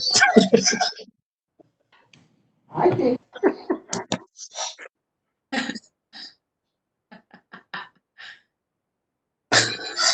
I mean, if we're going to respond to this, Is there Guys, wait, there's a note from Derek. So, that note new? okay, so Amarok? Yes, I'm here. This is Cindy Williams. Can you hear me? Yes, ma'am. Okay. Is the video showing by chance? Is my video showing? Do not see. No. I see your name, but not video. Does that help? No. Uh-oh, here we go. Okay. Almost there. Well, I can go ahead and I just wanted to show you a brief picture of the reason why we were asking for the variance if my video was working. Sure. Good afternoon, ladies and gentlemen. Thank you for doing this. I know this is for everybody, but we do appreciate the opportunity to come before you again. You probably, if you've been on this board for a while, have heard this same argument for this same type variance. It's a height variance. I believe your code only allows a 6-foot tall fence. And we, as you recall, we go right behind the existing fence on the personal property. And our fence must be 2 feet at a minimum taller. The industry standard is 10 feet. So we need to be, we're asking for that 4-foot height variance only. to allow this security system to be installed. I do have a couple of police reports from last September, just as additional justification for the reason why they need some additional security. Again, this is a collateral recovery lot, and there were 2 vehicles that were stolen last September. They came in, and I believe they had some cameras that showed that it says they observed suspects exiting the location with both vehicles after they ran over the front fence. So the security that they have in place is just not enough to keep the bad guys out. And I guess my video never did come up, right? You can't see, if I hold this up, you can't see what I'm holding, right? No, ma'am. Miss Williams, is your camera covered? Because right now your video is working, but we're only seeing a black box, like someone's put their finger over. No, well, you know what? I'm using a docking station and I'm on a monitor. Let me see if I take it off the monitor. Mr. Chairman? Sir. I'm kind of flying blind here, and I really don't know what they're proposing, and we don't know what the neighborhood looks like. I mean, there's so many. She just like I jumped in the middle of this whole thing, I think. Yeah, Ms. Williams, you referenced certainly you've been before, and I certainly have some familiarity with some past some past presentations. Again, the type of business that you said it's a. There you go. Yeah, it came up. Okay. Okay, the business that's being secured is yes. The business that's being secured is Greenwood Recovery, and it's a collateral recovery. You know, it's like a yard where they go and collect vehicles, motor, jet skis, boats, cars, trucks, whatever, and they keep them in there. And people try to get their stuff back, or they want to steal the vehicles. And so the security that they have in place right now is just not enough to keep the bad guys out. So it's a repo? It's a repo place? Yes, yes. Okay, and I'm assuming that's a police. Let me just ask a couple of quick questions. Okay. I was able to pull up a visual image on my phone. How high is the fence that's there now? I don't know if it's 6 feet or 6 feet is what your code allows. I'm assuming that fence there now is 6 feet unless they were able to get a variance for 8 feet. I don't believe Sharif is on here. If he is, he was supposed to attend this call today, but. Well, so here's my next question. I see that it doesn't look like 8 feet to me. It looks like 6 feet, but it looks like there's barbed wire at the top. Yep. That makes it 8 feet, I'm sure. Okay, well then how are bad guys getting over it if there's barbed wire at the top? They might be, I don't know, they might be cutting through it. They might be getting through the gate. You know, chain link is very easy to defeat. You can cut it and then you can just separate it and go right through it. So the picture that I have isn't clear, like what is near this? Is it in a residential area? Like, is it industrial? I don't know. Mr. French might be able to answer that. Eric, it's breaking up.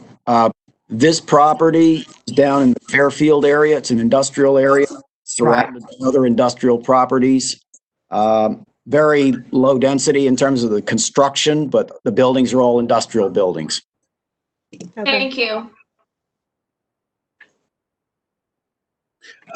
Ma'am, you indicated that has this board granted approval for a 10-foot height variance in the past for this type of business? Yes, sir, on multiple occasions. We've been before you many times over the years, and I believe every single case we've had has been granted so far. And have you been seeking a 10-foot height on the fence? Yes, sir. That's the industry standard for this type of security system is 10 feet. And the type of fencing that you're putting in it consists of what? What kind of fencing? It's It's single strand, 20 single strands of thin wire that go directly behind, like 6 to 12 inches directly behind the existing fence. So like directly behind their chain link fence, we go. We create that second barrier, that second level where they can't penetrate. But actually, what our customers tell us is that when we install this fence, their crime stops. People just don't even try to come onto their property anymore. Sure, as a deterrent. Yes, sir. Yes, sir. Exactly. Will you have, What I was going to show you, does this work? I don't know if you can see this or not. We can. It shows why we need to be taller than the chain link fence. And because the bad guys can just climb the chain link or cut the chain link, like we said. They can climb the chain link, put a ladder on it, and then just hop over. So we need that additional height to be an effective system. this the additional one that you're installing? I'm sorry, it's electric, right? It is battery powered. Now, your code, that's not what the variance is for. The variance is strictly for height because your code does allow these type of fences, but they only allow them at a lesser height. They only allow them at the same maximum height that the existing fence is. So we could go in today, pull a permit and install this fence, but we could only install it at 6 feet. And then I think you see what would happen. The bad guys would put a ladder or just climb over and jump over. So this variance is just for the additional height that we need for this system. So why wouldn't they over a 10-foot? Because it creates a barrier. You've got, 2 to 4 feet there of additional electrified wire that they can't get over.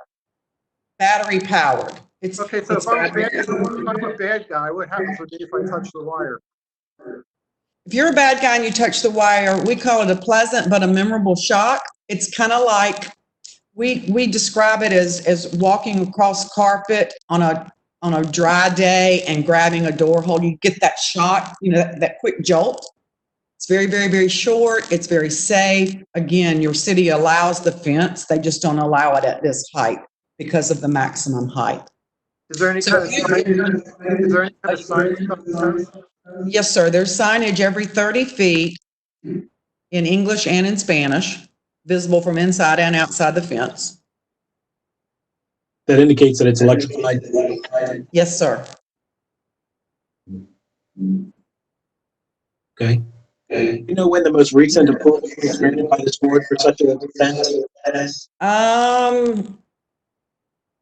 It was earlier this year, I believe, or it could have been the end of last year. It was one that my coworker had to attend. I had a conflict.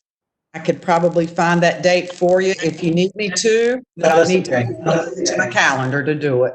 I remember. That's fine. Okay. Yeah. It was last year. Might have been last year. Yeah. Right. Okay. It seems like we do about 2 or 3 of these, 3 or 4 every year, 2 or 3 to 4, something like that in front of you every year, just because of the height. Very well. Are there any further questions from the board? No, echo. Yeah, there's a lot of reverb I'm hearing as well from everyone. Probably me too. I don't know. Okay. Ma'am, if there's nothing, is there anything else you'd like to add at this point? Ms. Williams. I think she's muted. I'm sorry. I don't think I have anything further unless you have any further questions as to the need for the additional height. I think it's pretty clear when you show that picture that the perimeter, the outside fence, which does not have any electrified, is easy to defeat. So you need this additional height that they can't get over. Okay. Ms. Williams, thank you for your presentation.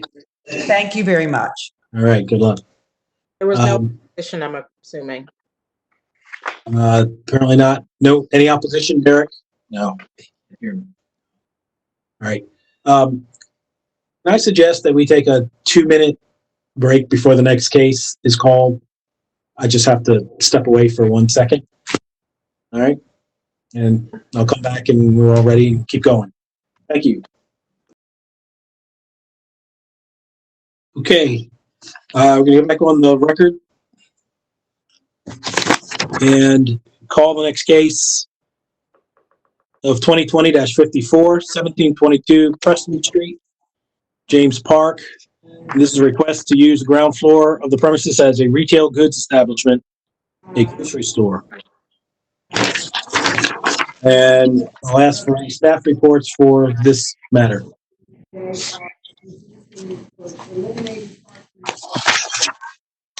Martin French again for the Planning Department. Planning Department has reviewed this application, noted that this property was last authorized for use as a delicatessen, which is another type of retail goods establishment with no alcoholic beverage sales, and has no objection to this application. Thank you. Thank you. Is Mr. Park available? Or a representative of Mr. Park?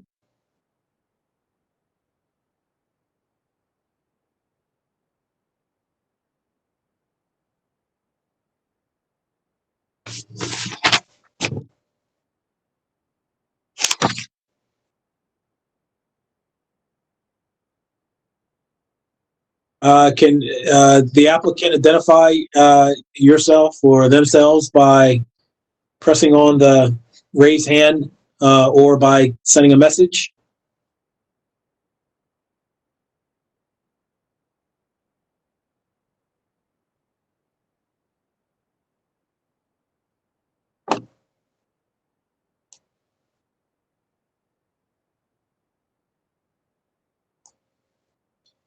Okay. Do you are we seeing anyone? Someone? Mr. Yu. Mr. Yu? Yes. Hello. Okay. Mr. Yu, you're here with regard to 1722 Preston Street? Yes, sir. Okay. And you're seeking to use the premises, use the ground floor of the premises as a retail goods establishment or the grocery store. Is that correct? Yes, sir. Okay. Can you tell us about the project, please? So it's going to be a continued use. There is not going to be much any interior remodeling.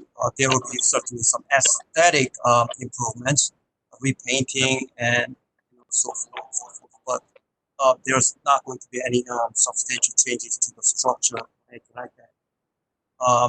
The majority of the customers are requesting sale of fresh fruits and vegetables and grocery items. So that's why we are trying to convert it to a grocery store rather than just serving delicacies.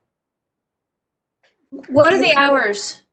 Hours of operation will be from Monday through Sunday, 8:30 a.m. through 10 p.m. 10 p.m. every day? Yes. Okay. And what sort of security are you going to have? Give me a second. I have my name is J.U. and I have a client here with me in my office, just to answer some of those questions that I may not. Well, I'm also curious to hear if you're selling cigarettes and what would broadly be classified as junk food. The junk food will be classified as soft drinks, candy bars, chewing gums, confectionaries generally. And the type of food will be the usual: bread, canned goods, fresh vegetables, potatoes, okay, so forth. There will be selling tobacco products. They're definitely covered body. And I do believe. Just give me a second, Mr. Lee. Do you come forward? I'm going to throw my mask since he's in my office with me. Just a step. So what security? Mr. Yu, you're unclear. There's some, I guess, there's some interference here in your communication. I don't know if you're too close to the phone or something else is on, but we're not really getting we're not really hearing you properly.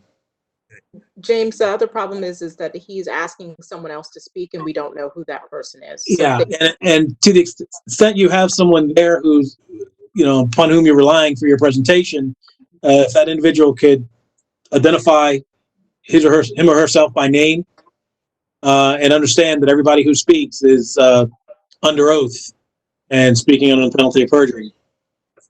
So Lee, be advised that whatever you say to the board is under perjury. That's not truthful. I can't hear what it says. We're not getting it, sir. I don't know if you need to get closer or if there's some other radio on or something else close by that you could turn off while you're communicating, but we're not hearing you. We're earlier, but we're not now. We're not.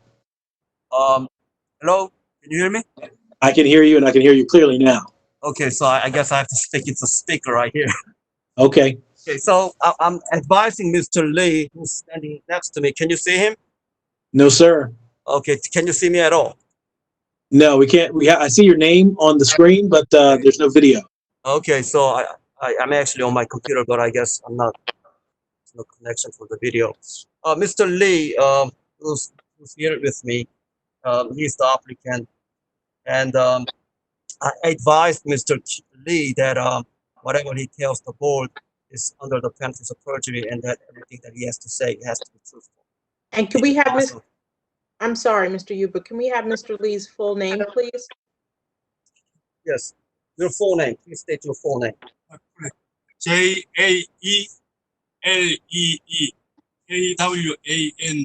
재광리. Thank you. Kwang Lee, first name spelled Jae, middle name spelled Kwang, last name spelled Lee. Are you interpreting for Mr. E? I think he understands to the extent that I don't need to interpret, but if there's anything that needs to be interpreted, I can. Okay. You were going to have Mr. E speak to some of the, I guess, questions that were raised regarding, we had questions regarding security. Who's going to speak to that?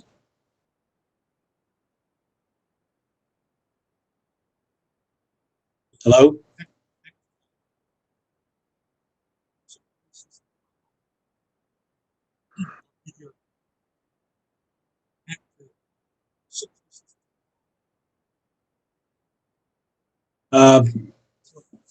If you're speaking, we can't hear you. Okay. So Mr. Lee installed a security system, surveillance cameras and the security system.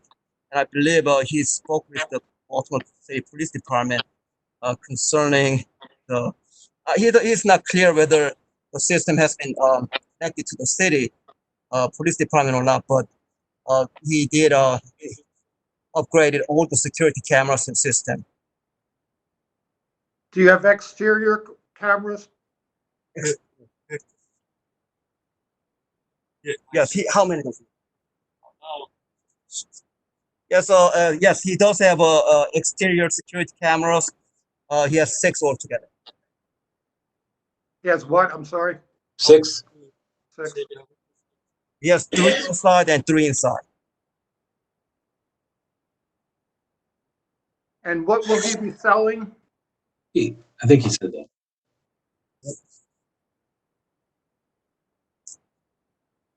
Yeah, daily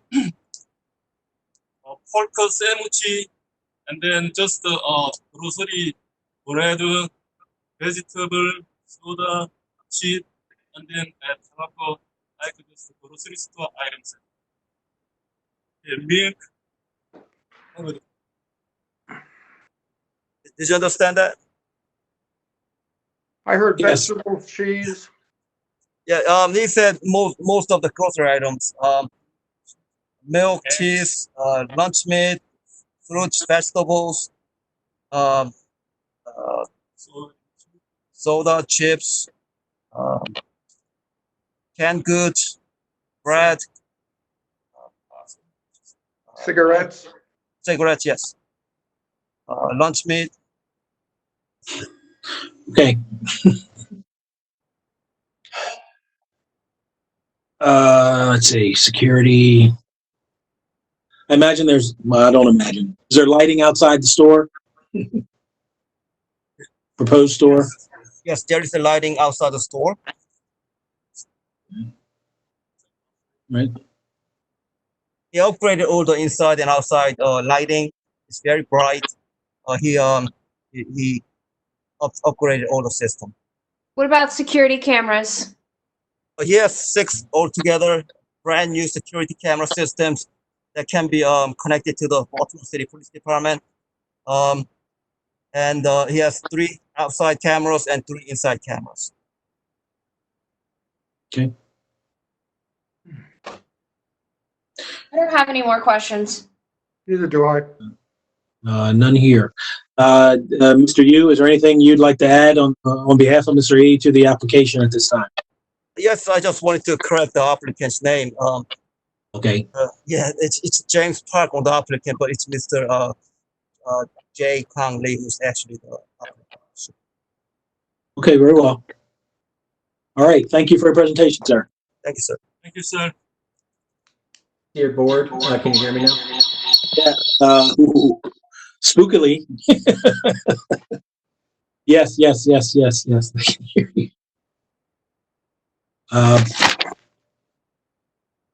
Moving on to the next case, calling the case 2020-55, 1421 William Street. James Boycourt to construct an attached garage in the rear of the premises. And I'll ask for staff reports for this property.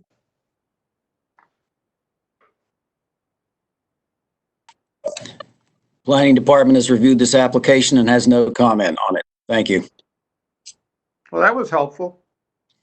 We try to be. Yeah. All right. Oh, yeah, I can see myself. Hi, thanks for hearing this today. I have some supporting documents from my neighbors. We're asking to build a rear addition onto our house, which includes a garage as the backmost thing, and that's what we need the setback for. Our current courtyard used to be an old garage, which was documented on one of the old survey drawings I have from the house that I got when I purchased it. But the easiest way to show you is through pictures. I have a couple supporting letters from my neighbors. I don't know what you would most like to see. Well, if you have photos, and let me just clarify something. The application, to my knowledge, states that it's to construct and attach the garage in the rear of the premises. Are you constructing a garage, or are you building a livable enclosed home addition? Not a garage. Well, the permit is for 2 things in the same. The zoning hearing is really to review the garage, but that's part of a project that includes adding another bedroom above our existing kitchen, basically. So my understanding is that the zoning hearing is really only to review the variance is only for that setback that would the garage would be part of. Okay. For any of your exhibits, you need to email them to Mr. Baumgartner so that they can become a part of the record. Can I do that right now while we're on this? I don't know why you couldn't. Yeah, let me just go ahead and do that. But for the purposes of the panelists, if you could hold them up to your camera, that would be helpful. I asked Mr. Baumgartner if there was a way to share like screens or documents earlier, and he mentioned that there was. I don't have them printed off, although my printer is right here. I mean, there is. He is having technical difficulties and have advised that there is, but I'm not super savvy on this platform yet. I mean, It's our first time. Yeah, to save time, and frankly, we're not going to inspect them at great length. But if you want us to consider, just to help us by showing us what it looks like, you could print a picture off on your printer right now and just hold it up. Yep. Let me do that real quickly. The other thing I'd like to point out is just that several other houses on the same block have similar structures, including ones that were permitted within the last year and a half, 2 years. Some reason why you need to cover your entire yard with the structure. We're actually going to build, for one, we live in Federal Hill, which is, there's a very limited amount of space. The second answer to that is that in order for us to have any parking there, we would have to park a car there, covering basically the whole yard anyway. We're actually going to build this garage with a structural deck on the roof, as the roof, and put a yard essentially up there. Because we would miss our current courtyard as sort of outdoor living space. You'll see with these pictures that are currently printing out that the existing backyard, it clearly contains the sort of the same perimeter and remnants of an old garage wall, and substantially, there wouldn't be a substantial difference for the neighbors. I'm also going to print off, while I'm at it, since I have this file folder here, dang it.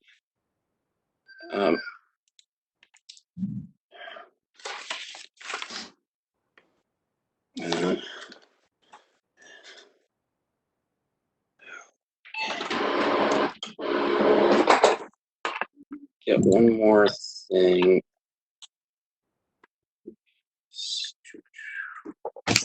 Sorry about this. This is a little bit. Okay.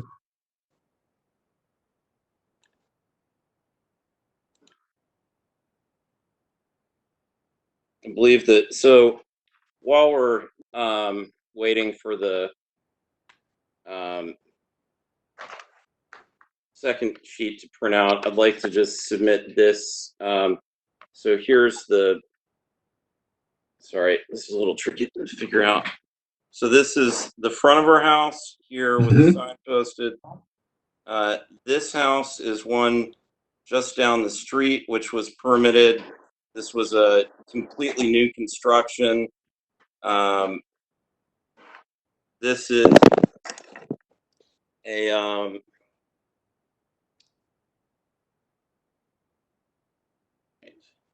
this is another completely new construction that actually overhangs some of the right-of-way. And this is looking down our alley. I'm going to turn this, get this glare out of the way. This is looking down the street, showing other similar structures. They go to the full, back of the alleyway. And here is our back wall. That part of it has been essentially filled in and cut down, but that is immediately adjoining the alley and goes right to the edge of the property line.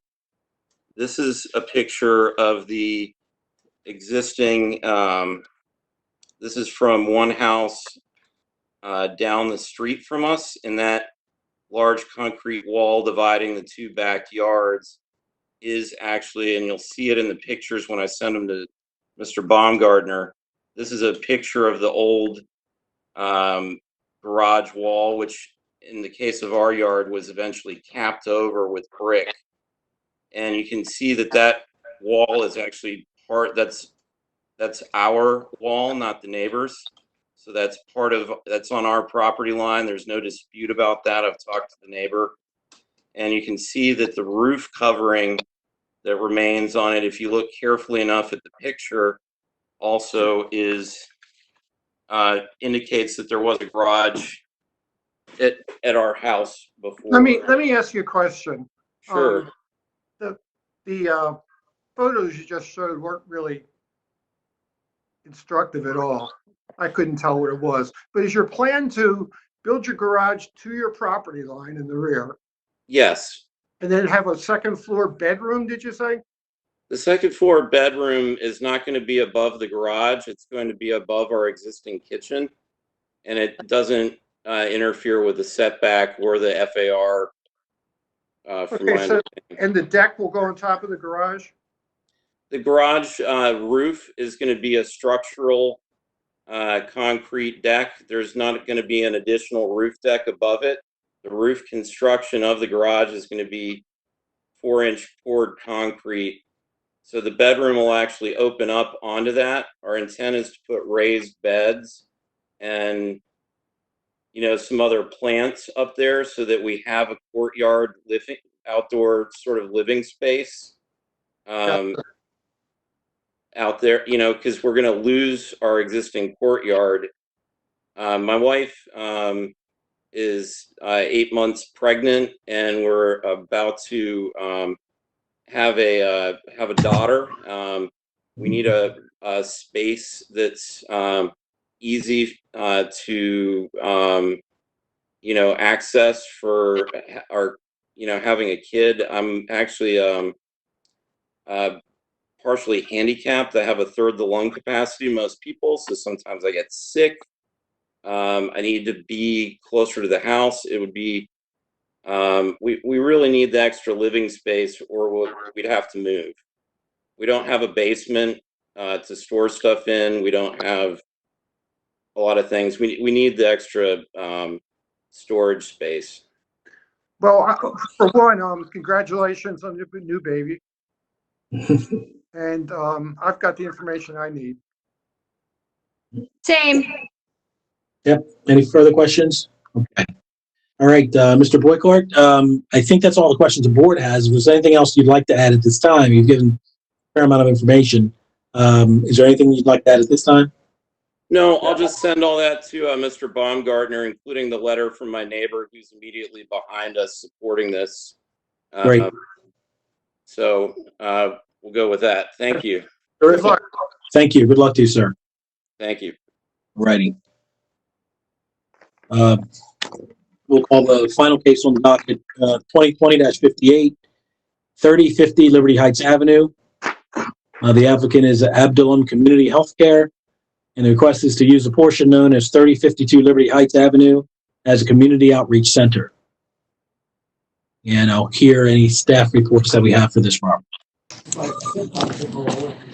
So, Mr. Chair, I'm going to speak for Derek for a minute. Sure. So we received a whole lot of opposition for this case. We received a lot of letters. There's about 30 people testifying. Going through the letters, it seems that the main issue is there's some confusion over whether it'll be a community center or a healthcare clinic. Just noting for the board that a healthcare clinic is just not permitted at all in this district. So in terms of hearing opposition, if the opposition is about it being a healthcare clinic, that's not testimony the board needs because the board can't grant that anyways. So first, hearing from the applicant will be necessary, of course, to decide which of those two categories it actually fits into.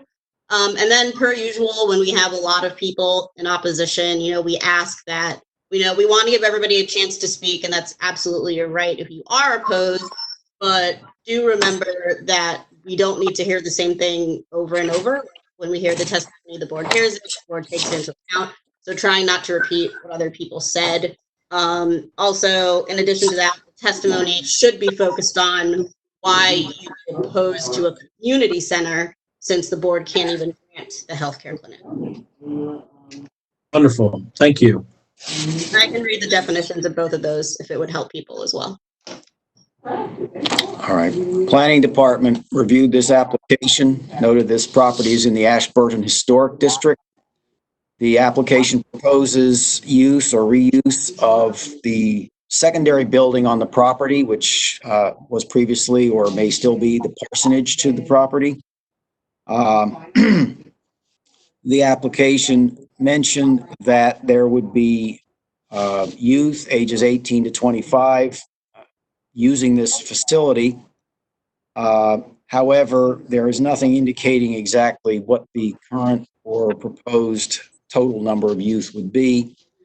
The floor plan that was included with the application suggests that approximately 75 persons could be on the property at any one time, which would obligate them to provide 8 off-street parking spaces.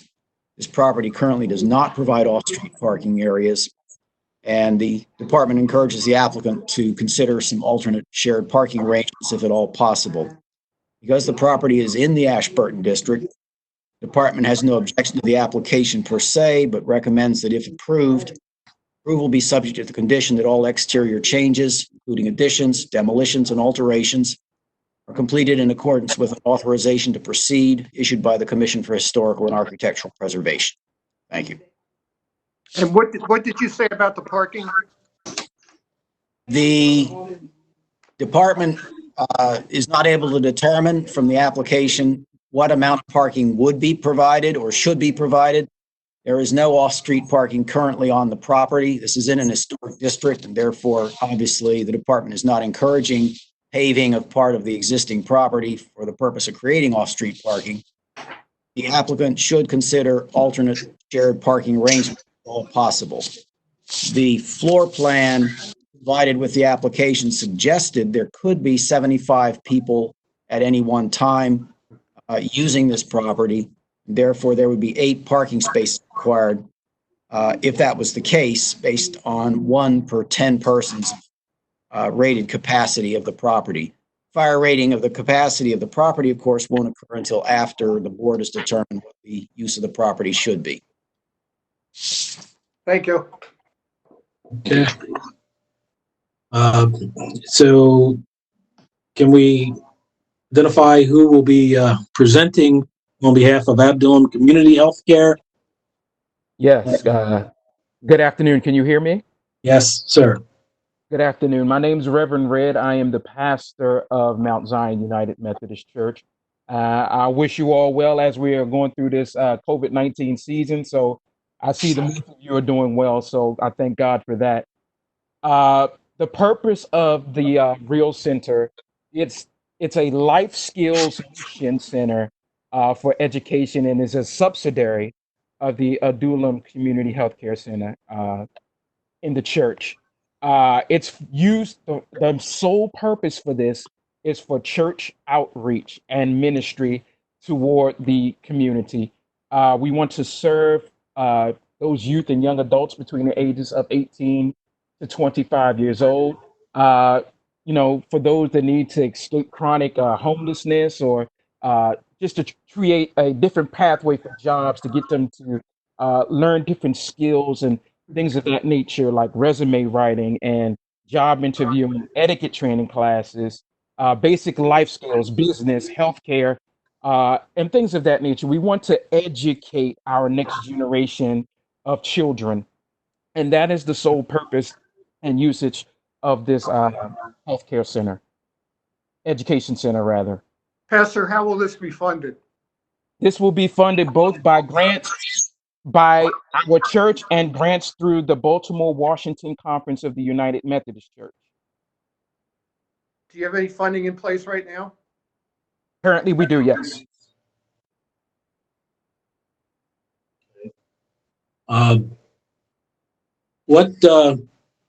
Just some basic things. What are the proposed hours of operation of the community center? And tell us about the staff you intend to have there. Okay. Okay. Now, we were going to operate 2 days a week We have not decided what days they will be yet, but we wanted to operate 2 days a week, limited hours. So we wanted to operate between the hours of 3 p.m. and 7 p.m. to get those children out and get them in so that we can start to train them the right way. As far as staffing will be concerned, our church is staffed full of ex-teachers and ex-principals, myself, and we have Dr. Ronce Reddix, who is a healthcare specialist, and she has a couple of people on her staff that's able to help kids learn about their health and educate them about their health. Will she be providing health care on site? No, I think that's where all the opposition came in. She will not be providing health care on site. She will be there to educate people on site, but she has her own mobile health care practice, which if we found someone in a position that needed health care, we will call, we will make sure that she got them in her mobile care. And then from then on, she would take them and, take care of them that way because she is a licensed physician as well as a pastor. Okay, thank you. You've indicated, at least the presentation indicated, or some information we have up to. What are the number of individuals you propose will be occupying the center during those limited hours? Ooh, that's a great question. I don't think that we're going to have way too many. It definitely will not be 75 people like our capacity lists. But I think that we're going to engage about 10 to 15 people from the start because we already have people lined up in the community and in our churches that need that help. But beyond that, I don't know. Is your medical provider, do you plan to seek Medicaid funding to reimburse her for her services? As far, let me consult my plan. I don't know if y'all can see this or not, but let me look at my plan to see how she was going to do that.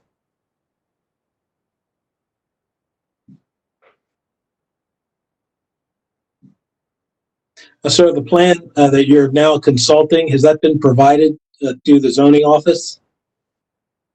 I believe it was. I believe that was. Yes. We don't seem to have a record of that. Okay. Which, Okay. I can definitely send you a copy of this if you'd like to see it. well, I think that's something that's information we definitely have to have in order to properly consider your application. But we are presently in the middle of your hearing without that information.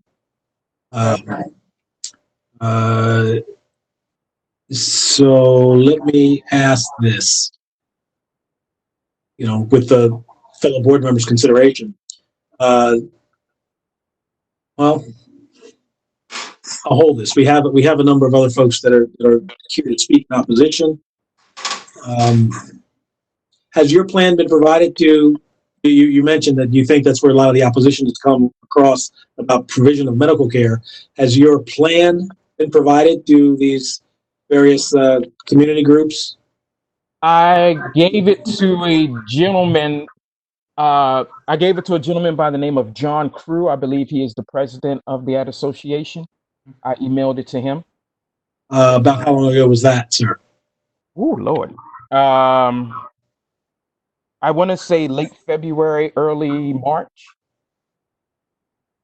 I don't have the date right in front of me. I can search for it real fast if you'd like. Mr. Chair, shouldn't we have the plan before we can make a decision on this?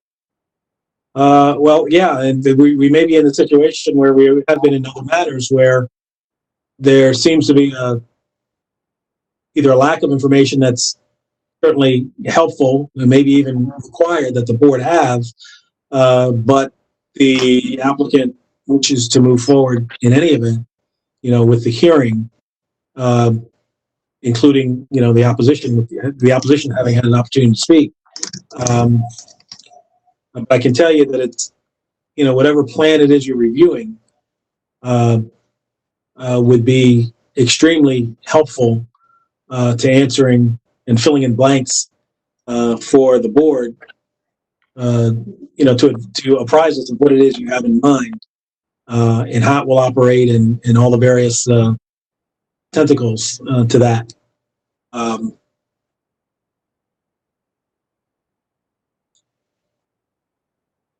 As this matter has not, this is the first time this matters before the board. Is that correct, Mr. Baumgartner? That's correct. Okay. I guess maybe I'll put it out to the board. Is this the plan that you have, sir? What is it? Is it a business plan? Is it? Because I don't. We typically have in the application you have the listing of the hours to be operating and the various things like. But the board, the zoning office doesn't have any of that. Is that? Well, I have a 10-page write-up from when we first started and got this together so we can get in front of you all for this appeal and reading. Was the 10-page write-up a part of your application? I believe it was. And then we applied for everything like we should have. Well, apparently we don't have anything in the file. Yeah, we don't. We're consulting with the zoning staff here, and we appear not to have that information as an appendix to your application. Okay, so we are going to send you a letter right now. We're going to send our write-up right now to Mr. Baumgartner. So, Mr. Baumgartner, if you can look out for that for your email, it should be coming right now. And this is the plan you're sending him? Yes, it's a disclaim. It's our organization. What we plan to do is the sustainability, a background justification, populated area, disparities, precedents, and all that. Okay, and you've indicated you previously provided this to your, what I understand is the opposition here, or at least to one individual. Say that one more time, Mr. Fields. The understanding is that you've previously provided this plan to those who are presenting as opposition here today? Yes, I provided it to Mr. John Crew. Okay. I'll throw it out to our board, and Mr. Baumgartner is. I mean, all the parties are here and they're present, and you're not seeking a postponement of this case, are you, Mr. Reverend Reed, for the purpose of allowing us time to digest the information you're now about to send? Is that correct? You'd like to move forward? If postponement would be favorable, I would not be opposed to it. But I would like for us to go forward. But if postponement is more favorable for you all to simply digest all this information, I'm not opposed to that. Pastor, have you spoken to your city councilman? No, I haven't. Don't you think you should? This is my first time doing it. I'm new in this process. This is one of my first churches as a reverend, so I did not know I had to speak to Councilman Pinkett at all. Yeah, I asked because the councilman obviously represents the areas you're planning to serve. Mm-hmm. And no, I did not. I, for one, would like to hear from him. Okay. So that's a suggestion to just reach out to Councilman Pinkett and see what he has to say. Well, again, it's up to you. You have your hearing, and it's been you're presenting it presently. We're telling you we're without sufficient information that would be very critical for us to review. Absolutely. And this is above and beyond whether or not the other side has that information as well. And I want this to go forward well with with a substantial backing. So we can help the people that we need to help. You said you haven't had a chance to talk to your council person. You are just sending us. I'm asking you, and just to make sure I have everything correct. You haven't spoken with council person Pinkett. Have you spoken with any of the community associations, like the Ashburton one or anything like that? We had a representative from our church go in my stead because I actually have two churches, and the day that they held the community, I couldn't be there, so I sent somebody in my place. But okay, you They have knew this, it. you have Yeah. this report that you don't think that the council person doesn't have, that the zoning board we just got, and that my guess is the community associations don't have this report, and this is something that you think is an accurate summary of the plans that you have going forward? Agreed. Yes, ma'am. Okay, so all of the parties that are stakeholders in this, as well as the fact finders, I suppose, which is what we are all lacking the information that you have. Mhm. So I just want you to consider the best way to get that to everyone so that you can go forward, as you said, in a way that would be favorable to the project you want to complete. Okay. So being that that was said, Mrs. Turner, is there a possible way that we can just do a postponement? This is Mishala. I hesitate because there are a lot of people from the community who have been waiting this entire time, but we need to, I don't necessarily object to a postponement, but we should hear from all of the council persons, the community association, everyone who's been waiting on this line for hours. We should hear from them today. Agreed. Agreed. agree. I agree. It helped me out. Okay. From a procedural standpoint, if we're going to hear everyone, then we're going to render a decision on the matter. It won't be postponed, right? Well, we've So, heard from opposition. We've heard from people before and deferred our decisions. I don't think that that's any different here. We should hear from all those involved, and we can defer our decision. And we've asked for additional information from persons before, and I okay. think that this is an appropriate position to be in for this particular case, given that there's obviously information that neither of us, that none of us have. I agree. Okay. But Reverend Reed, Reverend Red, is it? What else would you like to say? And is there anyone else to speak on behalf of the applicant before we turn it over to the opposition to be heard from? I think we have a few people online here today to speak in reference to that. I'm looking for their names. I don't see anybody. I see. Is Miss Thornton or Mr. Young on the line? Is this to speak in support or in opposition? Support. They're members of the church.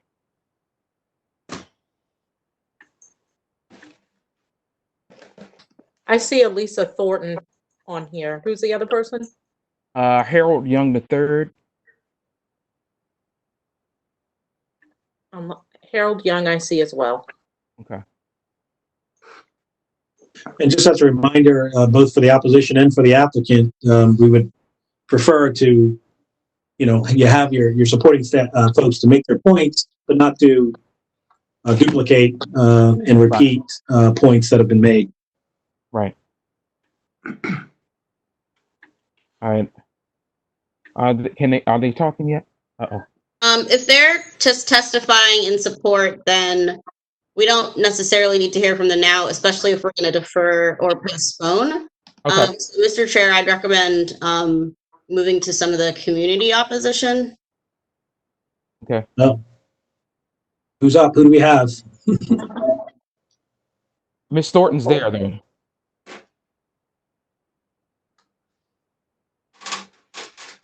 I mean, I'm asking for.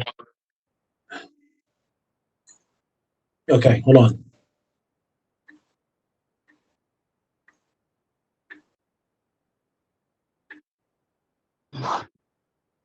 Can everyone hear me? Yes, we can hear Could you. Sure. Could you say your name? My name, for the record, is Lisa Thornton, and I am a member of Mount Zion United Methodist Church. Okay, go proceed, Ms. Thornton. Well, I would just like to add that I think there has been some confusion on the purpose of what the church is planning to do. It is for job development and education, health information, will be shared, but as far as a life skill development, but we would not be treating anyone medically for any medical concerns.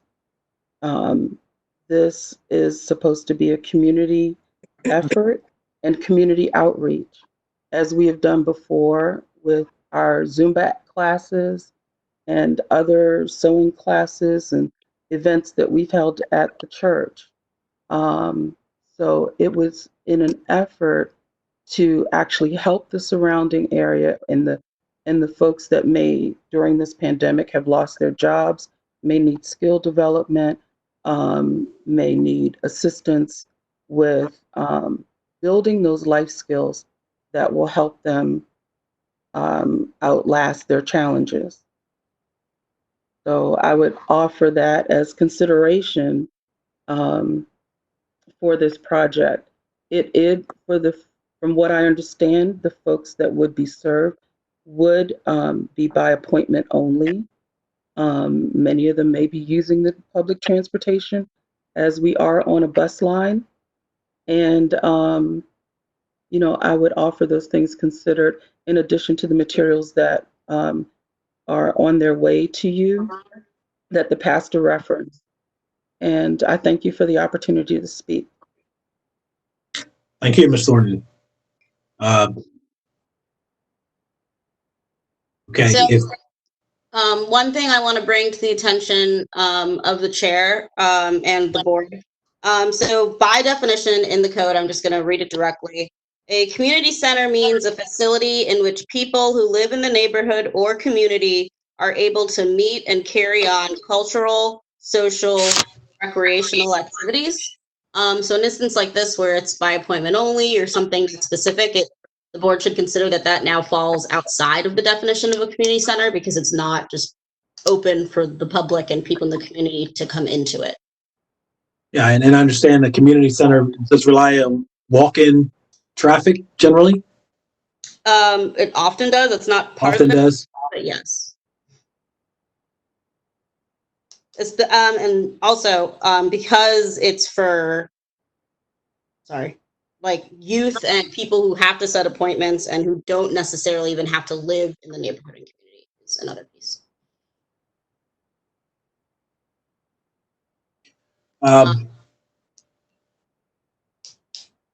Is there anyone beyond Ms. Thornton and Mr. Red, Reverend Red?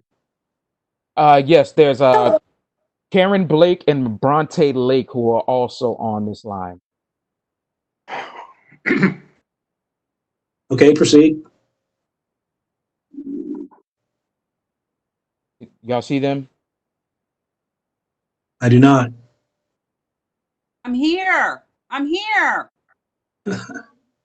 Identify yourself by name, please. Karen Blake. All right, proceed, Ms. Blake. Good afternoon, esteemed panelists. This has been a very long day for you all, and I am very grateful for your time and effort. I'm a member of Mount Zion United Methodist Church and have been since birth. Our church is about to celebrate 140 years in the community here in Baltimore, and we are anxious to continue our service in this field. We're looking forward to an opportunity, particularly during this COVID-19 crisis, to help those who may have been displaced and have lost their jobs because of this disease.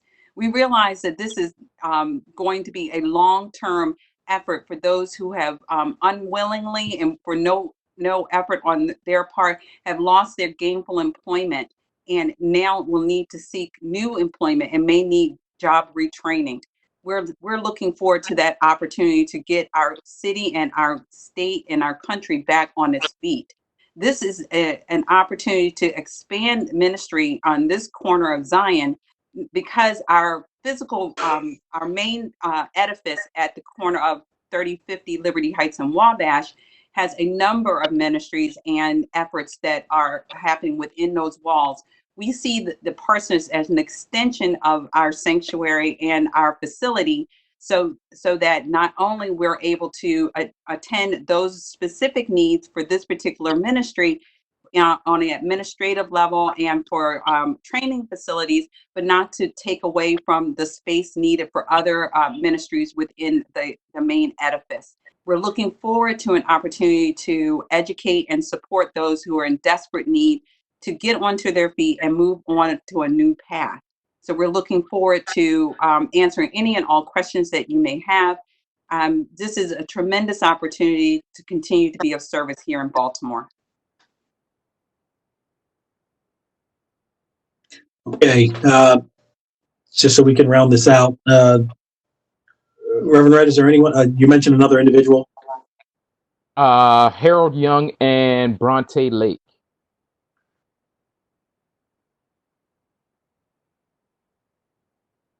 Whomever the speaker may be, please identify yourself by name and proceed, please.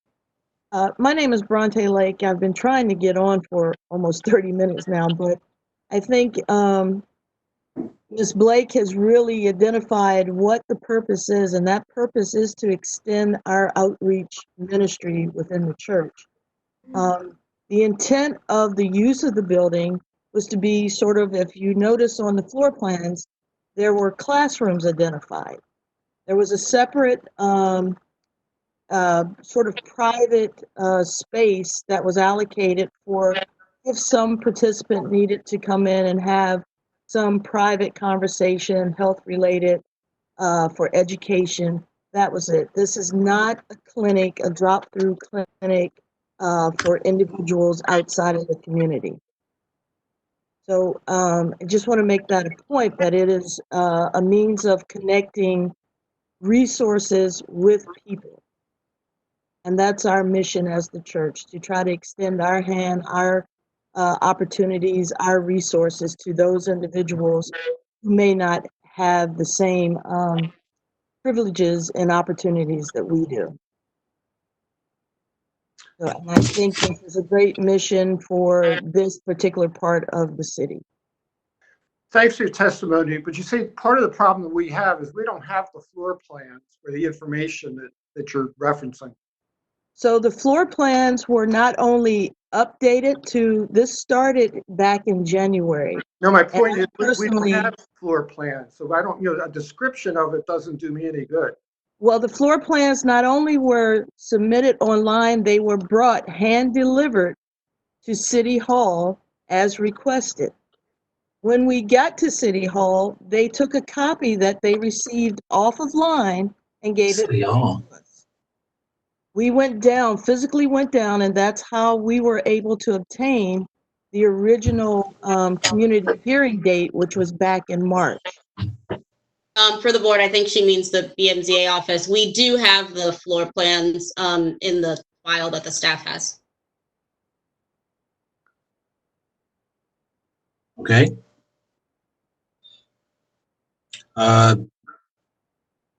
Anything else, ma'am? No, that's it. We provided all the information that was requested of us, and any additional information we can certainly provide, and we'll send to Mr. Baumgartner. Thank you. Thank you. Anyone else, Reverend Red? Harold Young. I think he's the last one. Very well. Mr. Young? Hello, this is Harold Young. Do you hear me? Yes, sir. Oh, okay. Good. I've been trying to get in. I wasn't sure that I was able to get the mute off. I just want to reiterate some of the things that my friends and parishioners have said. Well, I don't want you to reiterate, sir. I'd like to have new information if possible. Okay. Okay. Number one, I've lived in the 21215 area most of my life. My parents still live there. We think that providing this service from the church will actually help the community, where young people can come down, learn some new life skills with the current environment, with work and the number of African American young men and women that are unemployed, that the life skills that will be taught at the church will be immensely helpful. We also think that the type of environment that the church will provide will help the community. We have people that have grown up in the community that have come by the church. If we can actually outreach to those people, help them. It'll provide assistance to the community and Baltimore City as a whole. And there's no need for me to reiterate the other things that our members have already said. Thank you for your time. Thank you, sir. Reverend Red, does that complete the presentations on behalf of the applicant? Yes, sir, that does, Mr. Fields. Thank you, sir. I'd like to open it up now to those who are standing by for the opposition, and we'll allow that to be managed by Mr. Baumgartner and staff. Yeah, I don't want you to, Harrison really are working this, so yes, yeah, that'll be. I'm sorry, I don't know who's speaking or what it is you're saying. That's not clear. It looks like it's a Mr. Crew. Mr. Crew?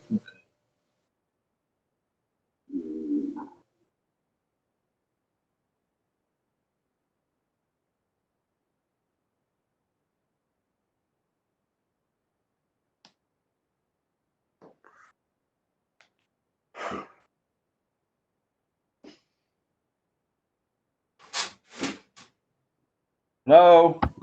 Hello? Can you hear me? Yes, sir. Oh, good. Okay, is this the board, the zoning board? It is. Who is this, sir? This is John Crew. Okay, proceed, sir. Okay, good. I was fearful you wouldn't be able to see me. That's good because I'm having a bad hair day. Thank you for taking the time to hear me. I understand there was a huge lack of communication or miscommunication about the use. I just got this information in the last 18 hours, and I want to read you. You still have opposition, and I want to read you some points that I've laid out. And I think we've got some other opposition on the line, but they are not aware of the pivot regarding the healthcare clinic use. The business plan submitted to me by Reverend Red was a 10-page plan for a full-fledged health clinic. And in attempts to contact Reverend Red to answer some questions, clear things up, I got no response. I sent an email, I called a few times, and actually sent a text. So my biggest number one complaint right now is lack of transparency. The applicant did not reach out to the neighborhood association to explain its intentions or seek the neighborhood buy-in. When the applicant was finally contacted after seeing the zoning sign set up, we were sent a business plan that clearly indicates use as a healthcare center in being run by Abdullam Community Healthcare Center. So actually the name of the leasee is confusing. And they are the proposed leasee of the property. And again, the property is a parsonage, which actually fronts on Rosedale Road, which is a residential street that has 12 houses on it. And we have residents on that street who I believe are on the line who have some grave concerns. So bottom line, just to start off with, this whole plan of a youth care center, youth community center, I know nothing about it until I got some indication of it last night. So we too are out with any plans, a presentation, a meeting for exactly what's going to be done. Secondly, again, the healthcare center piece of it, which was sent to me, I believe you all have that. You should have the healthcare plan as an exhibit. I did send this to Mr. Baumgartner yesterday, and he's fully aware of the changes that we weren't aware of. He's received a lot of opposition from our colleagues about that.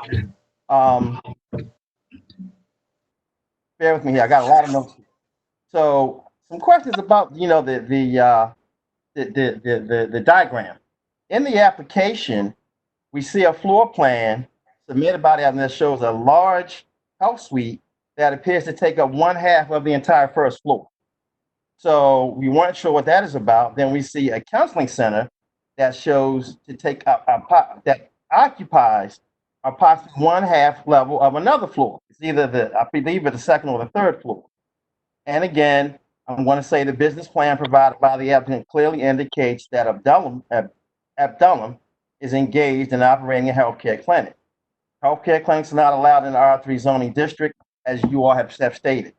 The pages that are attached from Abdullam website are about healthcare programs as well. I don't know if we submitted that to you guys. So the only thing I see is healthcare services from Abdullam.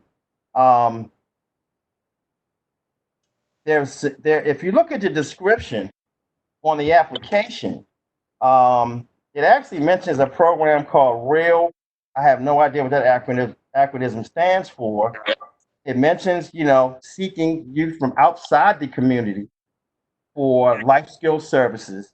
And it also mentioned, in addition to a lot of life skill services, some healthcare. So we're really at a loss, and we see some incongruent information as to what exactly is going on here. The target audience that's described, is youth 18 to 25. And again, referring back to the definition of the zoning code, a community center is a center for residents to conduct their artistic, recreational, and social functions. This clearly does not fit, from what I'm understanding, into that definition. And let's see here. Bear with me. All right, so I think I've covered, the points I scribbled down last night. I had just some other things to say, just about, the egregiousness of not communicating with the community association. We're very visible. We have a bi-monthly meeting at the church that's a neighboring church 1 block up the street. We have signs up, 10 or 15 signs every month. We're very vigilant, we're very accessible, and we're very cohesive. So I just wanted to bring, to the board's attention that, we're almost offended that this was done. I know Reverend Reed says Reverend Red sent me a plan, but it's actually, if you look at it, it's a 10-page business plan that describes a full-fledged healthcare center. And that's when some of the confusion is coming in. But even with the new use, we're still not comfortable with the function of the use as per se in the application, which I just was made aware of. And a lot of folks on the phone, I do thank them for their responsiveness. They probably don't know anything about that. I know they don't, because I just got wind of this myself. Well, Mr. Crew, let me ask you. You said you just learned about the pivot last night. What did you receive, and in what form? I got the actual zoning application that was submitted by the appellant. Okay. So you're comparing the business plan that you received previously to what's actually contained in the application? Yes. And they're very, very different. Very well. Thank you. Mr. Crew? Mr. Crew? Yes. Do you represent Ashburton? Yes, I'm the president of the association, sir. Thank you. I had a couple more comments, if you don't mind. I know we've been on here for a while. I've been on since 12:30, just like you are. So I'm gonna try to be succinct. This clearly shows the church is not in touch with the community.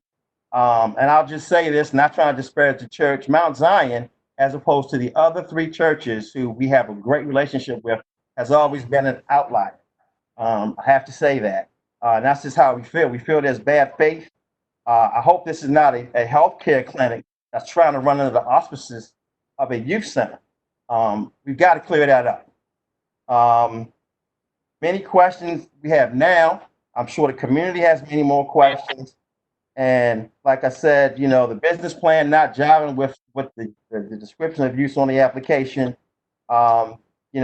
It leaves us unsettled. It leaves me unsettled. It leaves our board unsettled. You would just think a church would know to reach out to the community association. And again, we're visible, highly active, and I see to that.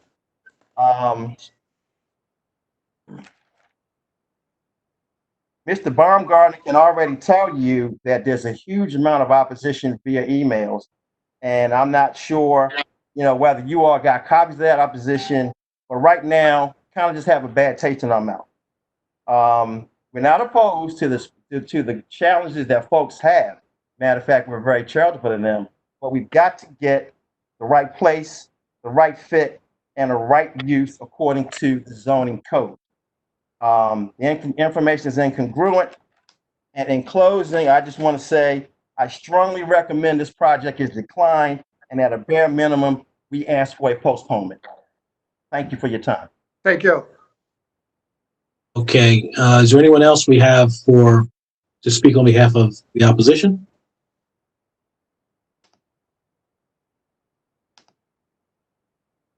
Before we hear more opposition, I just want to note again for the board that nothing in the application received, like nothing that the staff received in the application indicated anything about it being a healthcare clinic. So I'm sorry, what was that again?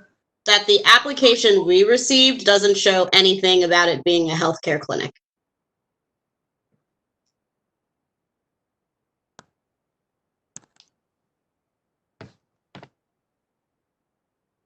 Okay, Derek said next is Miss Gaines from the opposition. Can you all hear me? Yes, ma'am.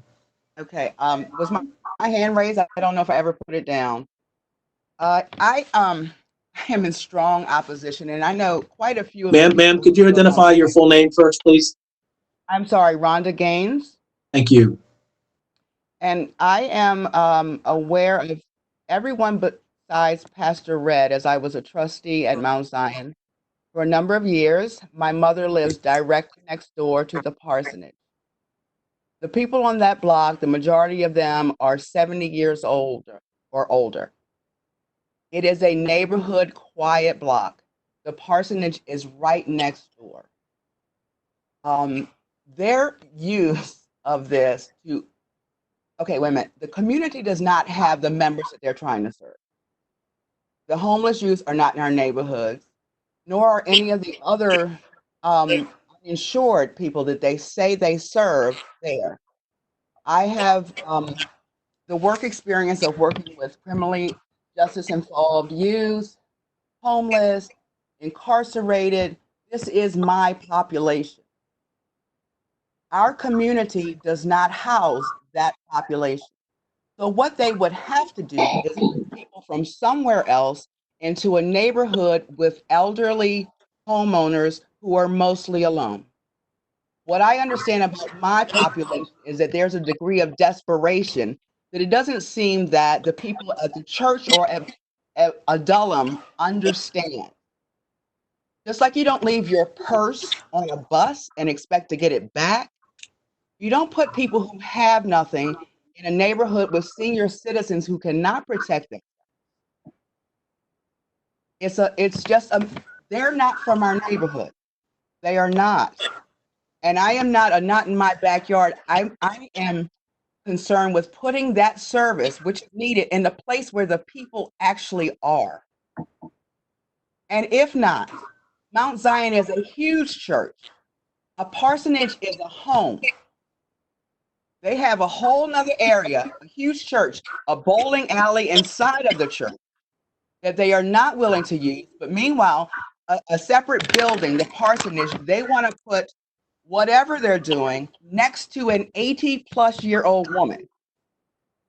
And then there's a 78-year-old woman. And then there's a this and a that.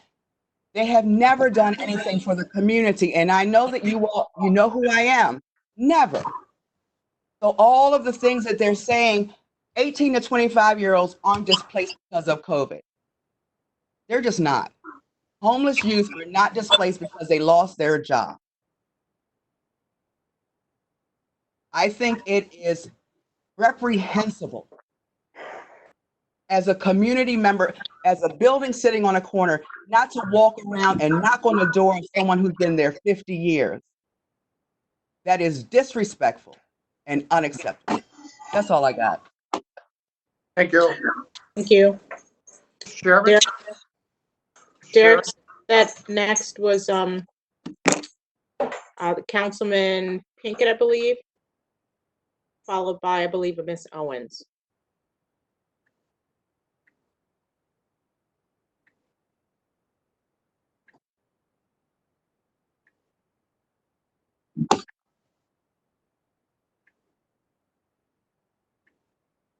Councilman?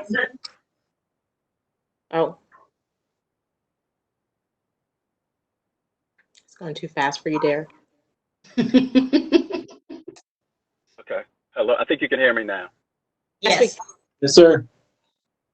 Thank you, Mr. Chair, members of the board, Director Baumgartner. Thank you for allowing me to testify in opposition to this appeal that's before us today.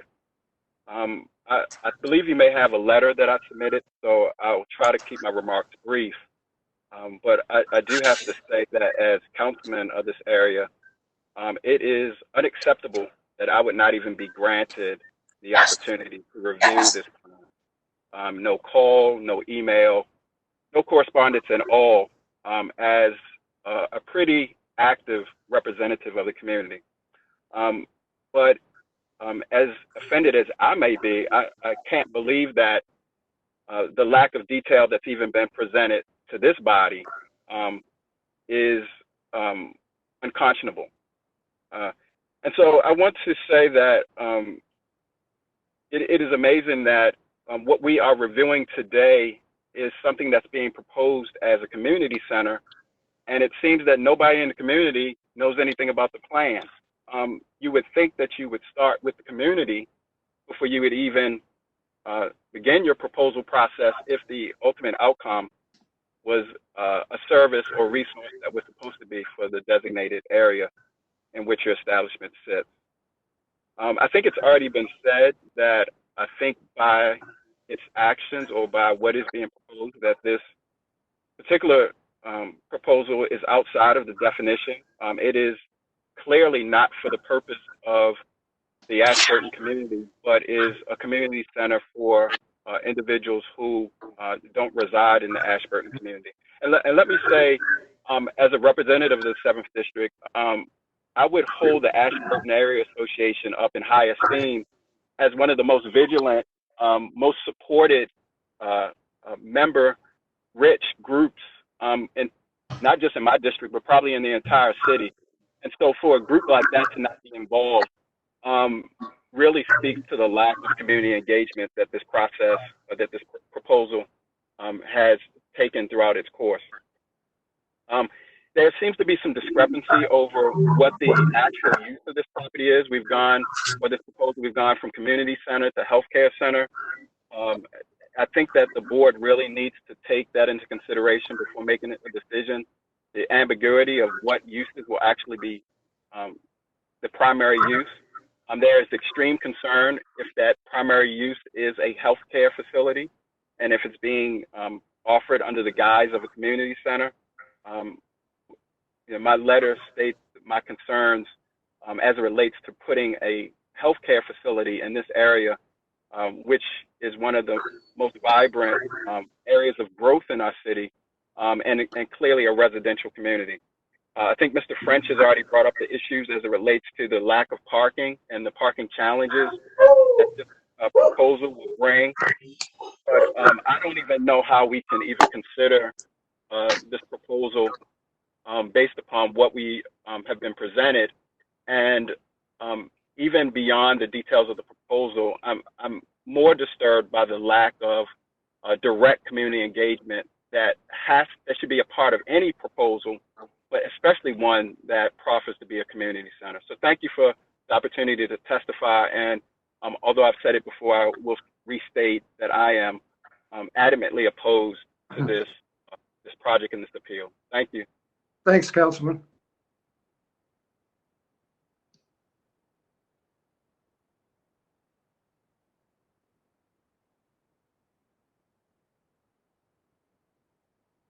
It looks like next up is going to be Ms. Owens.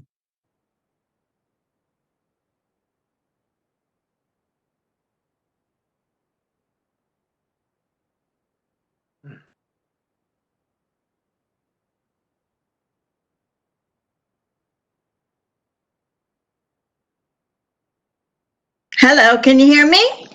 Yes.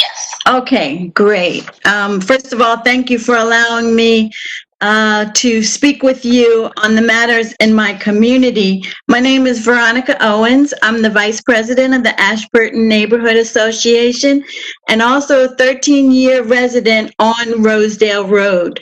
The site which we're speaking of today is approximately 6 houses away from me. One of my main concerns and my neighbors is the amount of trash that gets dumped at this parsonage every Wednesday night. The church has one trash can, and they dump about 6 or 8 bags that are just not in trash cans. That is something that we really have a problem with.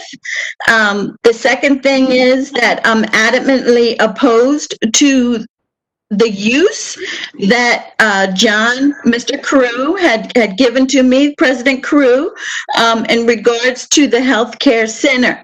Within the business plan that I read, it said it will serve the residents of Berkeley, Rosemont, Cherry Hill, Howard Park, Mondawmin, and many other communities. How are these people getting here? Are they getting bused here?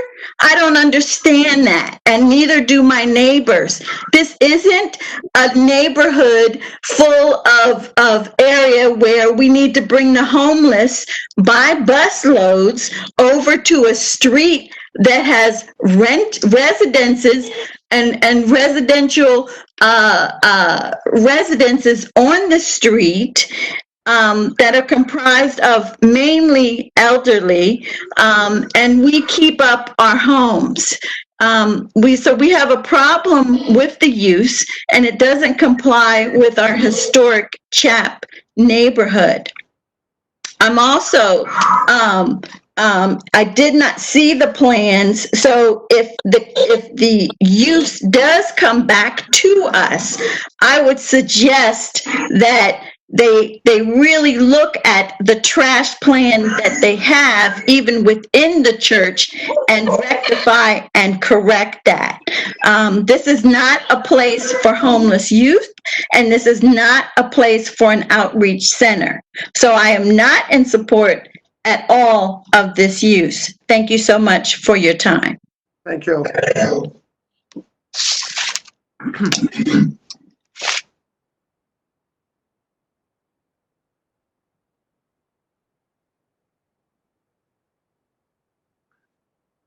May I ask how many people are going to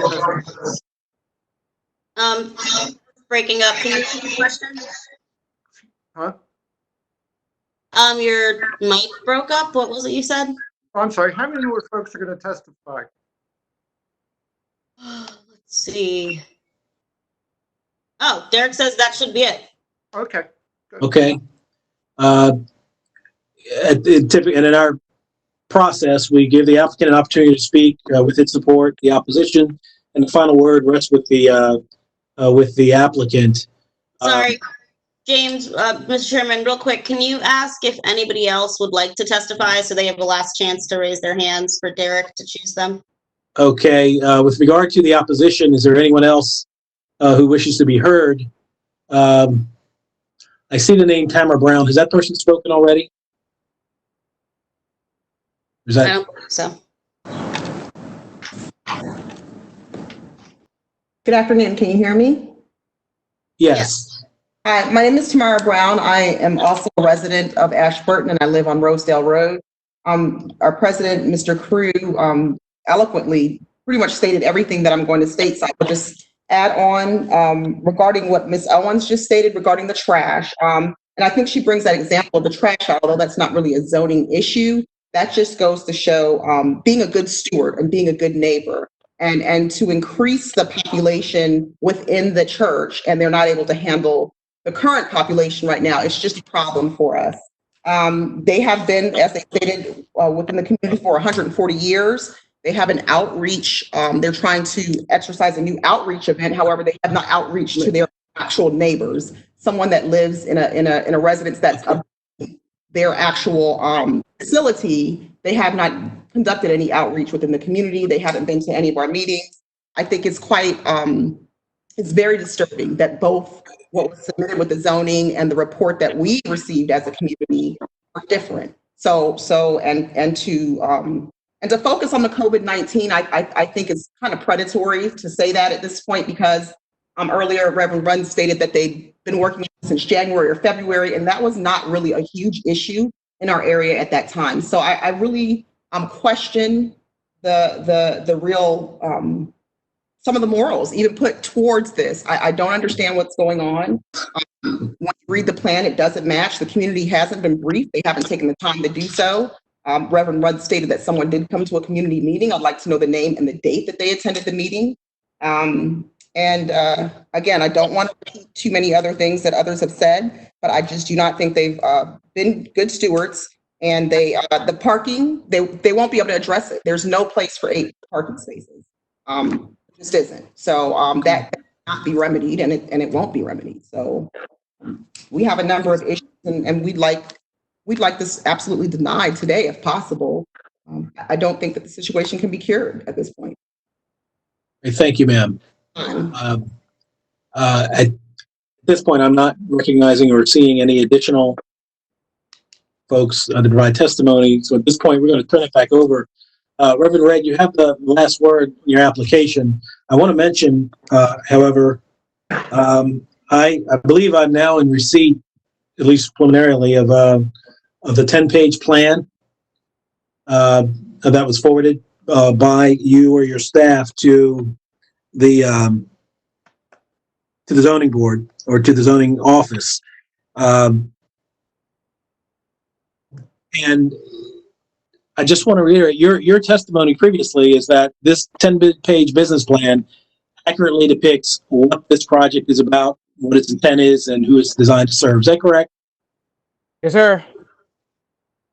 All right. And in fact, you provided a succinct overview of the project, and you identify that as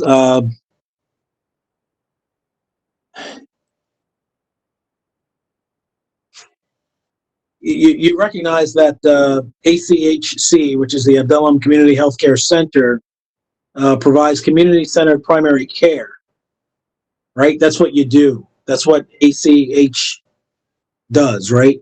That's what the partner does, yes. Okay. And you stand by this business plan today, right? In support of this project, this application? That's what we have, sir. What else would you like to say in rebuttal or not, since you have the final word? Well, there's not much to say, is there? To my knowledge, that's what we were operating off of. We were going to operate with the usage of the parsonage as a place to just reconnect with the youth and to get them some job skills and everything. But, you know, there's some things that the opposition has stated that maybe we need to reconnect with and, you know, just write down and take a long look at what we're doing before we present something else. And I guess that's it. That's all I have to say. Again, I am new to the community. I'm just getting there in July, and getting up and running with 2 churches is a hard task. And, you know, we just got to work things out better as a community. I think we need to work things out better as a community. All right. Well, thank you, sir, for your presentation. And that being said, we'll conclude this particular case. Unless there are any further questions from the board? Was he asking for a postponement, or I didn't quite get what he was trying to say there? I asked for a postponement a while ago, but I mean, you know, this is just something that we need to sit down on, think about, revisit. I would rather go about this the right way, have people included in this, have people's backing on this, because I still do feel that this would be something that will be helpful toward the community, despite all the opposition. But I will be willing to sit down with those leaders that are in place that help us move this thing forward and, you know, help mold the things that we want to do, since we are a huge part of the community.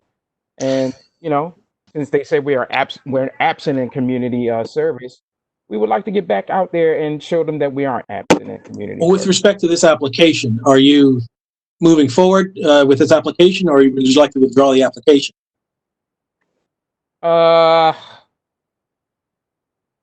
Let's withdraw the application. We'll reapply. Very well.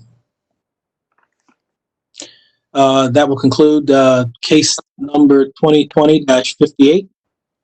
And that concludes the docket for today.